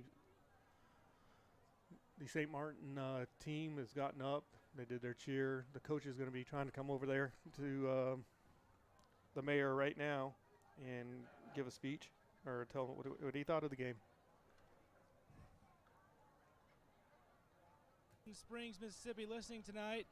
Your team came out, definitely athletes on the field at times, showed promise. Thanks for making the trip to Pace, Florida. What can you gain from this? Absolutely. I mean, this is one of the better teams we'll play. This is a lot like our district. Very, very well coached, very good team over here at Pace. No more Coach Mississippi. Love you, Norrell. Look, we made too many mistakes. I mean, it should have been a lot closer game. I still feel like we played them again. I feel like it would be a different situation. I made some mistakes. Kids made a few mistakes, but it's definitely an eye opener for our kids. Prepare us for whenever we open district versus Gulfport in a few weeks. So. Definitely district play, that's important, and you'll get after it next week, and you'll be back on top of things. Thanks for coming to Pace, and we look forward to seeing you maybe again in the future sometime. Appreciate you. We'll see y'all next year. Absolutely. Appreciate you, man.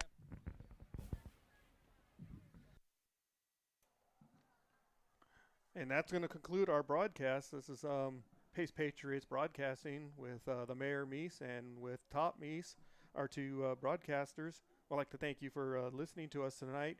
And tune in again next week when we play West Florida Tech. We'll be here on the same YouTube channel. Thank you very much, and we'll hear from or see you guys or hear you'll hear us soon. Thank you.